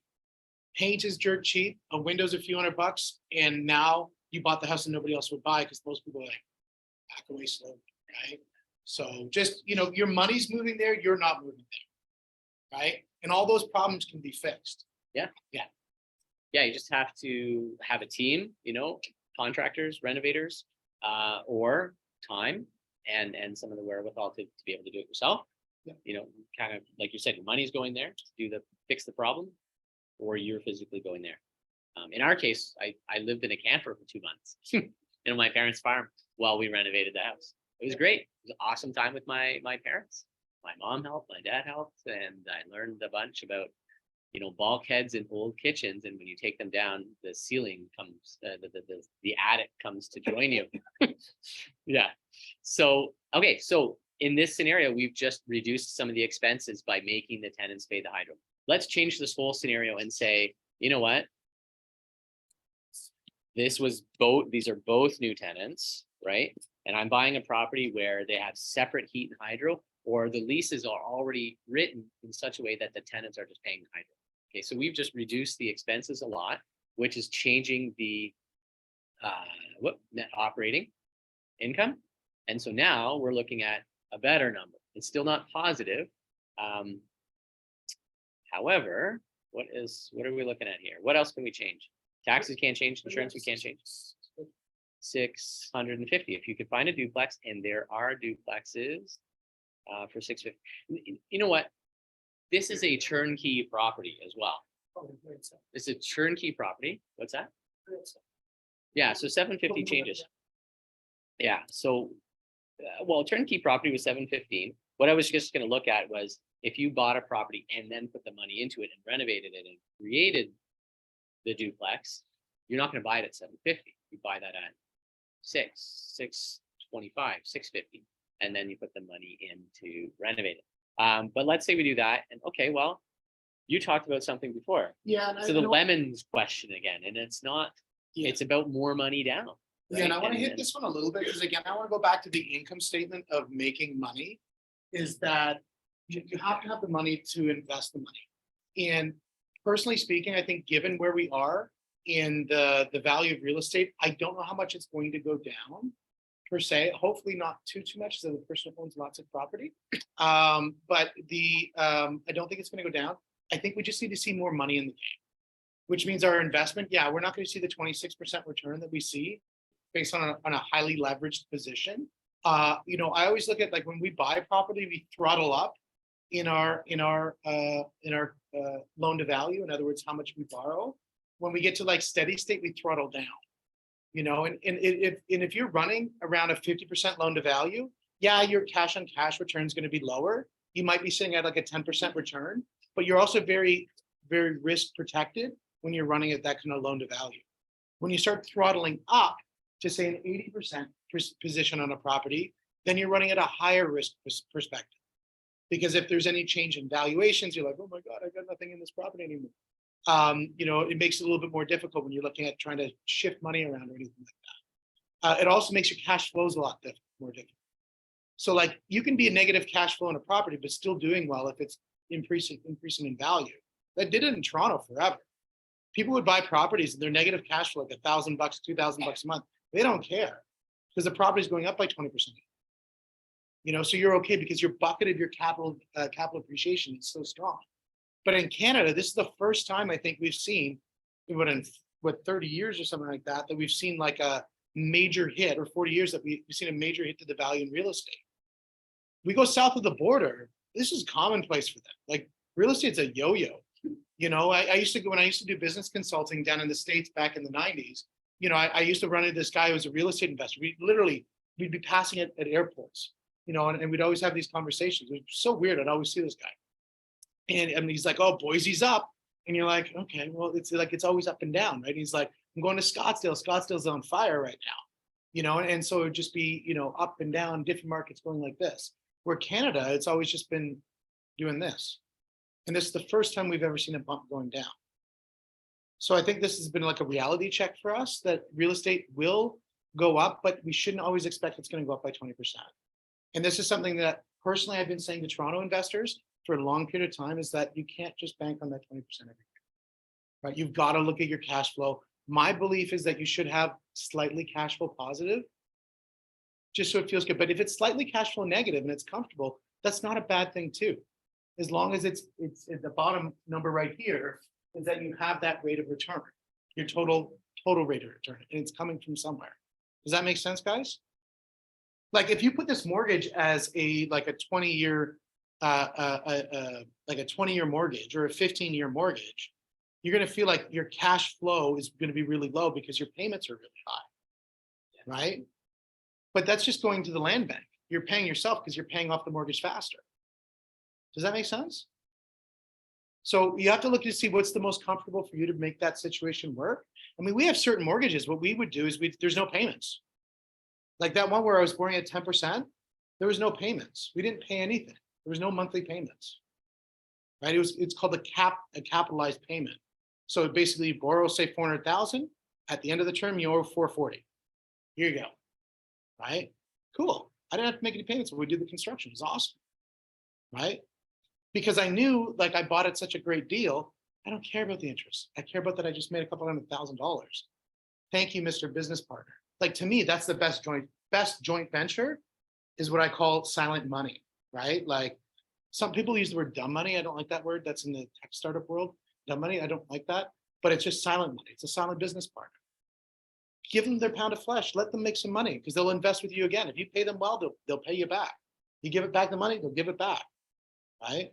So sometimes that's good. That's what we have a lot of private investors. That's all they do is they just put their money out into real estate through mortgages in those situations, right? Does that make sense? Yeah. So each deal has to be analyzed on the basis of the merit of those deals. That's all I'm saying. Yeah. Right. Does that make sense? Yeah, absolutely. And I appreciate that point as well, because just when you're standing there talking about cash flow and the hope and the goal with every property, if you can buy it right, it's a positive cash flow. It doesn't pull money out of your pocket every month. I started thinking about like RSPs, and, you know, our ESPs, and we've got, you know, some stuff. We talked about your wife earlier too. My wife feels very comfortable knowing that there's money in RSPs and going into our ESPs. And I'm like, could we just cash out the RESPs and put them in a piece of real estate? Because I've seen what that's done in comparison. But okay, say $250 a month, 300, 500, whatever people are investing. Marinez, you do that kind of work with that kind of client, right? So money goes into RSPs for the majority of the middle class, right? And is that positive cash flow in pocket money every month? No, it's something that comes out of our pocket every month, and hopefully we'll see it in retirement. And hopefully, you know, people realize some sort of return. So if you've got a great property, and we're talking about all the different buckets, one of them is capital appreciation, one of them is principal pay down, one of them is cash flow. If the other two, if cash flow is negative by a little bit, you don't want to be bleeding every month significantly. But if cash flow isn't the most important thing and you can handle it, and someone's able and willing and ready to put in, you know, $500, $1,000 into, you know, mutual funds or something a month, that's negative cash flow. It's just a different kind of investment. So like you said, you're paying into your capital bucket. Yeah, and like if you have negative cash flow, but you're using it as a tax write-off, you know, there's some invest, you know, there's some value. You're going to pay interest on the mortgage, but you're not going to pay tax. I mean, that's a big deal. Yeah. Oh, no, it's okay. all good. Yeah, Did yeah. you have any questions before you leave? Yeah. 100%. Yeah. Well, that's Awesome. exciting. I'm glad you guys can make it. I know. It's freaky how small the world is. Yeah. Very freaky. This is pretty much like, this is the analyzer. You can play around with these, but We're that, gonna roll into questions and yeah, stuff now, basically in the question. So if you have, I can share it with you. so, yeah, sure.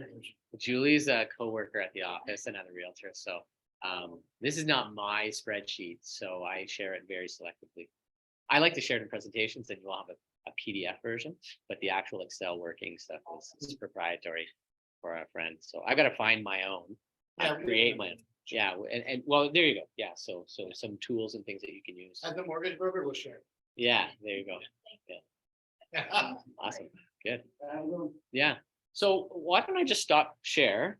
I think we've analyzed that to death, which is actually an important point to think about as well, is action at a certain point.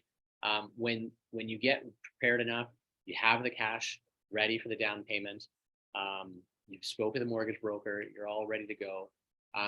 You've educated yourself on types of properties, You got to figure out and define the property that works for you. You know, where's your appetite? You know, for us, we were just getting started. Single family home was really very clean for us.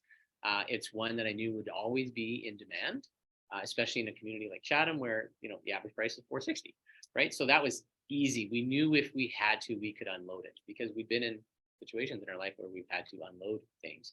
And so we were starting our real estate investing career with our baggage and our past.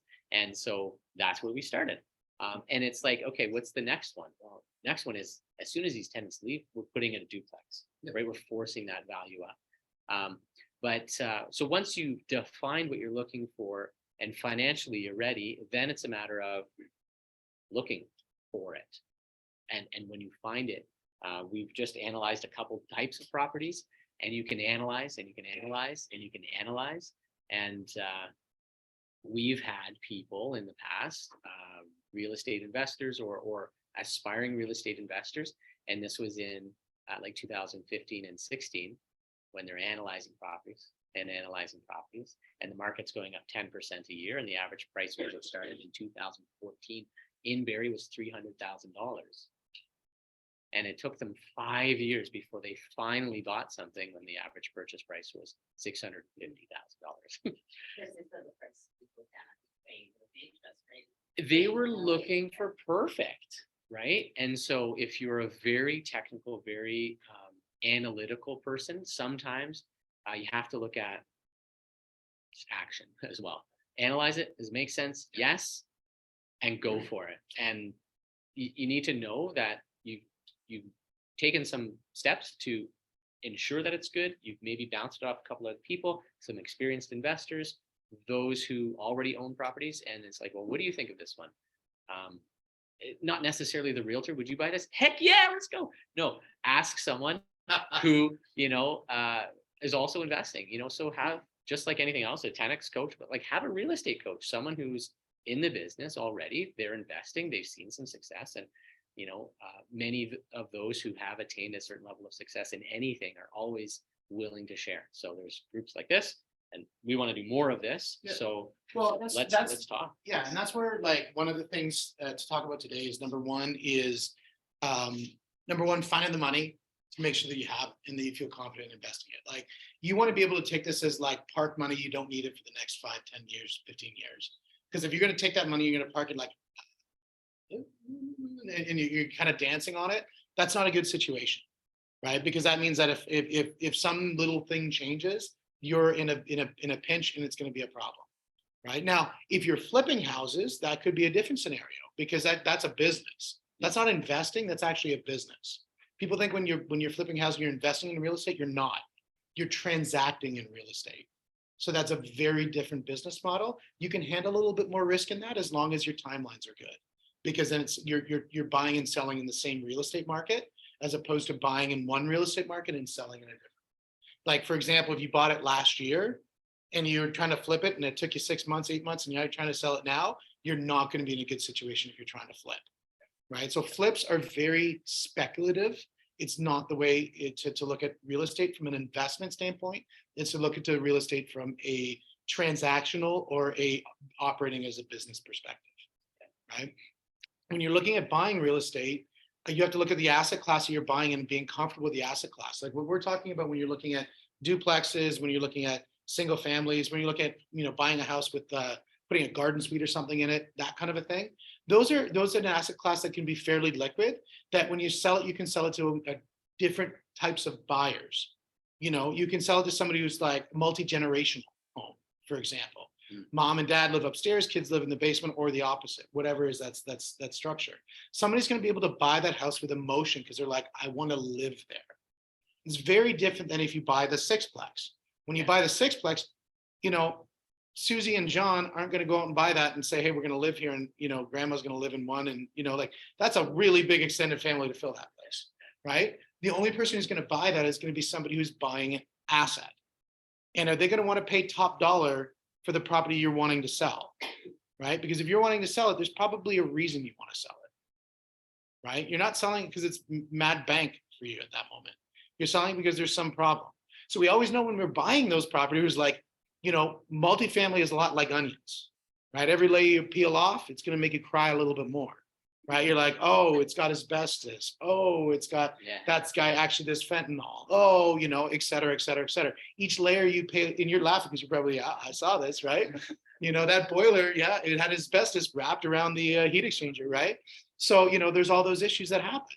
And those are the things that when we look at when we get into the big institutional style purchases, you're competing with institutional buyers. And when you're selling in a situation that you've got to be, really at an elevated status to sell it. So there's a lot of burst strategy around that. I've got some really good friends in London who do an amazing job. They'll buy 30-unit apartment buildings, they'll convert them, they'll sell them at a higher rate.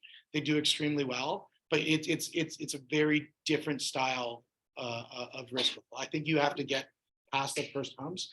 Grant Cardone, when he talks about it, he's like, skip all of that and go straight to buying multifamily. That's one perspective. I guess I have limited beliefs, and I'll admit that. I have limited beliefs. I just think that that's very risky, right? And it's only because I've seen the aftermath of people who've made those decisions and got themselves into really deep hot water, right? There's nothing wrong with a duplex.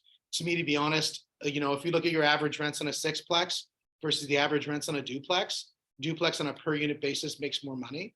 The tenant class, when you look at the tenant class on most sixplexes or 12plexes, you're attracting a different style of tenant.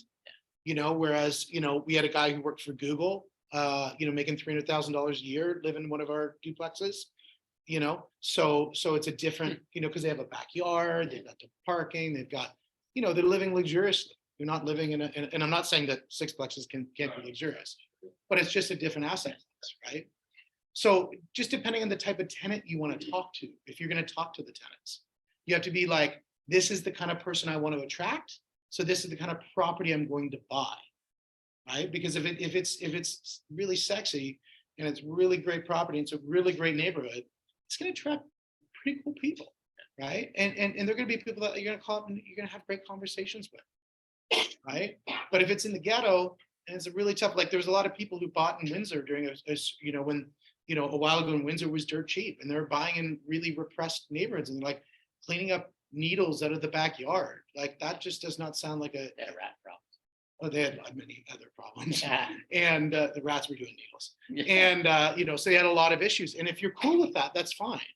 But if you buy that like the nastiest house in the nicest neighborhood, that's the dream, right? Like the one that we bought, it was a duplex. Like you drive down the street and the trees all kind of curl over the street like this. In the fall, it's just like this picturesque, beautiful spot. And so when you go to have tenants look at the property, they're like, man, this is amazing. It's awesome. Like that to me is, that is a great. And then when I look at the bank account and see that it's rolling in, because I can charge a premium for people to be there. Because if you can charge a premium for your tenants to live in the property and they could go down the street and get something cheaper, why are they going to pay more to live in your property? Do you think they're going to look after it better? Like they're not going to pay more to beat up your property, right? Like that seems like an exercise in stupidity. Like just go live down the street, it's cheaper, right? If they're chasing cheap, go there. Sell the premium. Yeah. Right? Does that make sense? Yeah. Like when we did ours, it was the whole top floor was brand new. Everything, right? Yep. It was like a 17-foot kitchen, a brand new IKEA kitchen. Beautiful. Sides and the response from people because of everything else that they were looking at was nowhere near that. And we didn't spend crazy money. It was aesthetically beautiful, but it was an IKEA kitchen. Yep. But Now, full basement, nice big backyard, and kind of, we want to open it up a little bit to questions.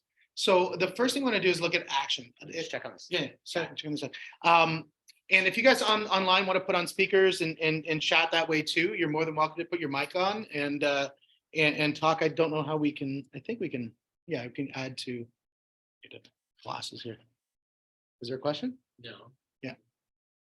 And but yeah, so we want to kind of open up to questions. And it can be about anything. It could be about business. Looking at growing a business. Any questions about the business side of things? It can be talking about financing, anything from the mortgage side of things. It can be talking about real estate, anything from the real estate side of things. It can be from the construction or permits or anything along that side. from that side of things. We've got experience also in the room, from all those different perspectives. So what questions do we have, guys? What are we thinking? Experience with seasonal businesses is where I live in. Yep. And it's very seasonal there, cottagey, Airbnb type of thing, or just renting out. Yeah, that's actually a great question. It's actually very pertinent to right now, especially being in Barrie. I have some clients who bought property out in Tiny Beaches area, and all of Tiny has put a moratorium on Airbnb. So imagine if you bought property and you're used to that mad bank that came in from Airbnb, and now there's nothing. Right? You have to run on the lowdown. Now, some people who were renting out to friends and family and that sort of thing, they're able to keep that sort of friends and family volume going, under the radar. But the people who were really relying on, running a beautiful Airbnb with a, super host status, doing a great property and really looking after it and that sort of thing, they've all lost their income, right? And it's gone, vaporized, legislated away. They're allowed to rent. They're not. Yeah. Now, it's funny. I thought a creative way around it. And again, this is not what I would tell you to do. It just was in my head as I was driving. I was like, what you should do is like not rent your property out, but what you should do is rent the access to your television out. So then they're not renting your property, they're renting your TV, but they just get free access. So It's kind of like parking your Tesla where you're not renting out the spot. That's You're right. not paying for the electricity, you're renting the spot. That's right, exactly. Well, that's how it was when they came. Yeah, exactly. So, I'm sure there's going to be a workaround that's going to come on that, because it's a very prohibitive situation for a lot of people. But I can also appreciate from the local community, where the local community is like, there's nobody here who's going to go to school with my kids. Like I moved into a neighborhood. I was down in Sedona, and Sedona had a big issue with this because all the properties in Sedona, there was really nobody who actually lives in Sedona. Everything's Airbnb. So really, they just changed the zoning from a residential zoning to a commercial zoning because it's all short-term rentals, right? Like that's the biggest problem with short-term rentals is you really are operating a commerce inside a residential zoning. Because if it's under 30 days as a rental, that is short-term rental, and that's HST applicable. Then you have to look at the property and you have to say, did you self-assess HST when you bought the property? Or are you going to assess the HST as yourself because you changed the use, right? So there's all these issues that happen that haven't really been crossed when people look at Airbnbs, and that's why I've always told people be very cautious as you get into that space, because you can run into some hiccups, and usually it's around the government. I'm very sensitive to government hiccups. Given my past discussions with those folk, that I always like to try to keep it on the easy, which is just don't deal with them. Yeah. If I'll just add to that as well. And you mentioned the Mad Bank. I'm just going to go in this way. The Airbnb has all the hype, and it has big cash flow. And it's almost like that. It just reminds me of the get rich quick mentality. Yeah. And I don't know about you, but I know when I was thinking about investing and did invest in Costa Rica, back then, if I really, look back, I wanted to get rich quick, and it came back to bite me. Yep. And put us really low in the hole. I didn't share that. It's a story for another day. We talk about your why and motivating yourself to dig. But the types of investments we were talking about, so your long-term rentals, good quality units for good families, or individuals or couples or whatever it might be. But like real estate is a long-term play. Just steady as she goes over time. Some of the quick that you can get out of it is, a flip, right? Or the refinance piece where you pull it out quick and get it into another one. But really, real estate, if it's good enough to buy, it should be good enough to hold. Well, right? And know your numbers, right? Like with Airbnb, my wife did actually a business case on this where she said Airbnb isn't actually mad cash. It's actually, you'll lose money in Airbnb. And what she said is, well, look at it this way, as a stager, you know, we've got a stager in the room, and when you look at staging, is staging furniture cheap or is it expensive? Now, is staging furniture that people use every day is extremely expensive, right? And so, and furniture is going to depreciate. And if you're having new people in there every week, it's going to get consumed a lot faster than if it's, you know, being used ever so often. Second of all, what's going to happen, has styles changed at all in staging? Of course. How often does it change? Every couple of years. So every couple of years, now what you've had sitting in that place might be not on vogue anymore. The color palette, the style. So you might have to get rid of that furniture, and that furniture to stage to fill a place. I mean, you could be upwards of, you know, $50,000, $60,000, you know, in just furniture alone. Now, if that rapidly depreciates and you say that's over 2 years, you take 50 grand over 2 years, that mad bank that you made on Airbnb is actually not bad bank at all. It's actually terrible money because of the furniture. Now, unless you can sell the furniture off at, like, you know, used furniture, get 50% back, but still, you're $25,000, right? That's $1,000 a month just in depreciation on your furniture. So you got to know your numbers, right? I'm saying, yeah, if. Yeah, 20, yeah, so 20%, so 20%. So yeah, so you're probably running about 2 grand in depreciation on furniture. So you've got to put that in, you've got to know your numbers.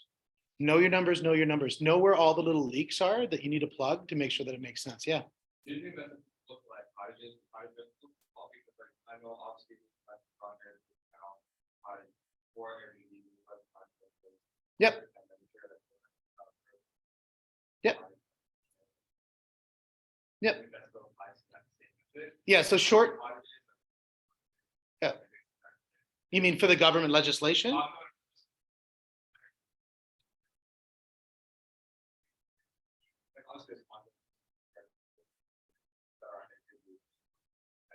Yeah.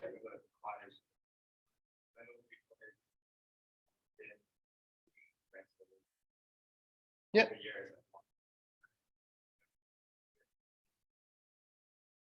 You're at the mercy of the municipality, right? Like when you, so the question was looking at cottages like outside of Airbnb, if they're on Vrbo or if they're on, you know, any other, you know, website. So they just had, you know, short-term rentals. Like a lot of cottages owners that I know, they're not on anything because they have the same people coming back every year. For 15 years, they've had that week booked for the last 15 years. But if legislation comes in and says you can't do that anymore, you can't do that anymore. Now, you could try, and I'm not suggesting breaking the law, you know, I'm not. Does that make sense? Yeah. Yeah, because like on Airbnb, it's well documented. It's, you know, easy for the CRA to grab it, and I can guarantee they're going to, right? And that's very easy to earmark everything like that, right? And that's where it comes to taxation is the one that I like. In the construction business, we went through in the like 2005 to 2007, there was a big push for CRA to jump on that space. Then they move on to the next space and they jump on that space to audit and do all this other stuff to see where they can hammer out these big lumps of cash to take back that, you know, Airbnb, I'm sure I'm looking at that as the government is thinking that's this big, you know, lump of money that they can suck back into the system. Because they've been spending quite a bit, right? I don't know if you noticed, right? So, you know, I think, you know, that we're going to see that. You know, all these people they're hiring for that space, what are they going to be collecting, right? So you just got to be cautious. Like, I mean, I look at it, I think avoiding the government where I can, that's really what I want to do. You know, having lakefront property, I'd rather just go rent it. I don't want to own it. We talked about buying lakefront property. I don't want to look after it. I'd rather just rent it. And if they can't rent it, I'll just go to Costa Rica or something. There. Yeah. But it's a tough one. Like because I see a lot of people, like there's this one I was looking at where they rent the just the boathouse and they're getting like, I think it's like $15,000 a week or $18,000 a week for this boathouse. It's really nice boathouse. It's up in Lake Muskoka. It's Lake Joe, I think it is actually. And it's just absolutely stunning. But if they can't rent that out anymore and they were relying on that mad bank, right? You know, because when you're collecting 18,000 for like 8, you know, it's about 1,200 square feet. The furniture cost is pretty low. you know, in relationship to the rents, right? Again, knowing your numbers. Does that make sense? Yeah, like I've had friends who they buy the cottage property and they buy the really boring real estate, and the really boring real estate always wins. Right? Because it just ticks away, ticks away, ticks away. Like your sixplex, as long as it's been purchase ready, is probably pretty boring. Yeah, it's simple, right? You just you sit on it and just ticks away, ticks away, ticks away, and you don't have to think about it, right? Whereas the cottage, you have to think about, am I stylistically okay? Did that one person who, you know, was really, you know, couldn't put the code in, now gives me a 4-star review, and now I lose my super host status and blah, blah, blah. Like, you know, like all this, like you're running a business. Like that's the difference again. Like, are you running a business or are you investing? Airbnb is just like flipping a house, it's running a business, right? Whereas when you have a long-term tenants, are you running a business? Well, technically you are. And that actually brings up, when you own does everybody own, who owns investment properties again? Put your hands up. And who owns it in holding companies? Okay. Holding companies, I think, are something to consider when you're looking at real estate, personally speaking, especially if you have good income, because your income that comes off your property, unless you can write it off, if you're running negative income against your personal income, then there's sometimes a good wash. But if you're in a holding company and you're making money in that business, it's sometimes really good just to park it in the holding company, especially if you go to capital gains or anything like that. You're going to be in a good situation. Right? There's merits in both, right? You'll have an accountant, and this is where you have to really, when you're talking to your accountant, make sure your accountant knows real estate. Ask them how many properties they own. Because if your accountant doesn't own properties or doesn't work with real estate investors, you might need to consider a different accountant. Yeah, it's tough, right? Because, you know, even just how you structure your QuickBooks. Like I have a guy who I follow on Instagram that I eventually then downloaded his whole program on how, because I'm a nerd, and you know, on how to set up QuickBooks in a way that you can structure all your accounts properly within QuickBooks. It's beautiful. It makes QuickBooks report really slick. And my accountant was looking at this, and he's like, his eyes are all going squirrely. He's like, "What did you just do with your QuickBooks?" Like, well, you're the one who should have done this. Like, why am I doing this? You're the one who should have told me this is how it should be done. Does that make sense? So always make sure you're getting the people who are working that are elevating you. If the people around you know more than you, you're probably in a good situation, right? Does that make sense? Yeah. Other questions online? Is there questions online? I think they're ready to go. Awesome, guys.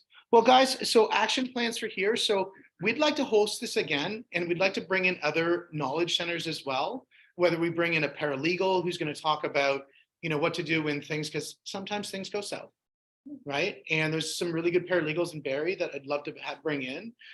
We also want to talk a little bit about if people are interested in building their business, we want to kind of create a focus on that too. So if you're looking at growing your sales, growing your marketing, we have a whole bunch of content around that to really start talking about scaling your business. So that's something that I think is extremely important to add, you know, as an element, if that's something that you're interested in. Because I know we have a sort of a diverse room here. So is there any thing that we haven't covered that you guys would want to have covered?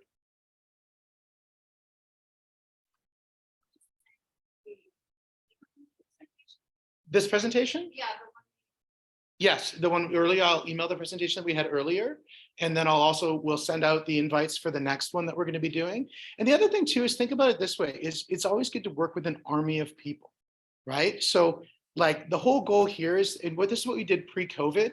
And I'd like to build this again is, you know, we set up like limo tours where we all got on a bus and we went out and looked at investment properties. Would you guys find that fun? Yeah. Yeah. Absolutely. That'd be pretty fun, right? And we go look at it off market and on market properties. There's nothing that says to a seller, like when a bus shows up and 15 people are touring the property, like that's, you know, it's pretty fun. I think the most we had was 45. We had like one of those big, huge buses. And that was was that one in Windsor? I think that one was in Windsor. And so it's just a great way to go out and look at properties and do this scratch and sniff, because looking at properties this way is one thing, but looking at it in person is another. The other thing is the idea of getting together and really diving deep on the business side of things. So if you're really looking at trying to scale up the income, that's the next element that we want to do. And we want to create masterminds around that as well. And it's all part of the Grant Cardone community. So we have all the programs for increasing your sales, all the programs for increasing your marketing, and then we can start sending that stuff out for you guys as well too. Guys, thank you so much. This is our first one that we've done since, well, for me, since pre-COVID. So can we say this was okay? Can we say we're good? I give you guys, so much thanks for being here and listening to us share the stories that Guy and I have had, and I really look forward to learning from you guys. And guys online, I really hope that we gave you guys value as well. And we're trying to create that cohesive space of being able to make it accessible online as well as in person to do a good job of doing that as well for you guys. Thank you. I really, really appreciate it. And guys, thank you so much. We're going to be checking out and we're I just going. gotta say, no, I want to say thanks to Steve for coming, making the drive up here to share your knowledge and your expertise with us as well. So thank you so much for being here.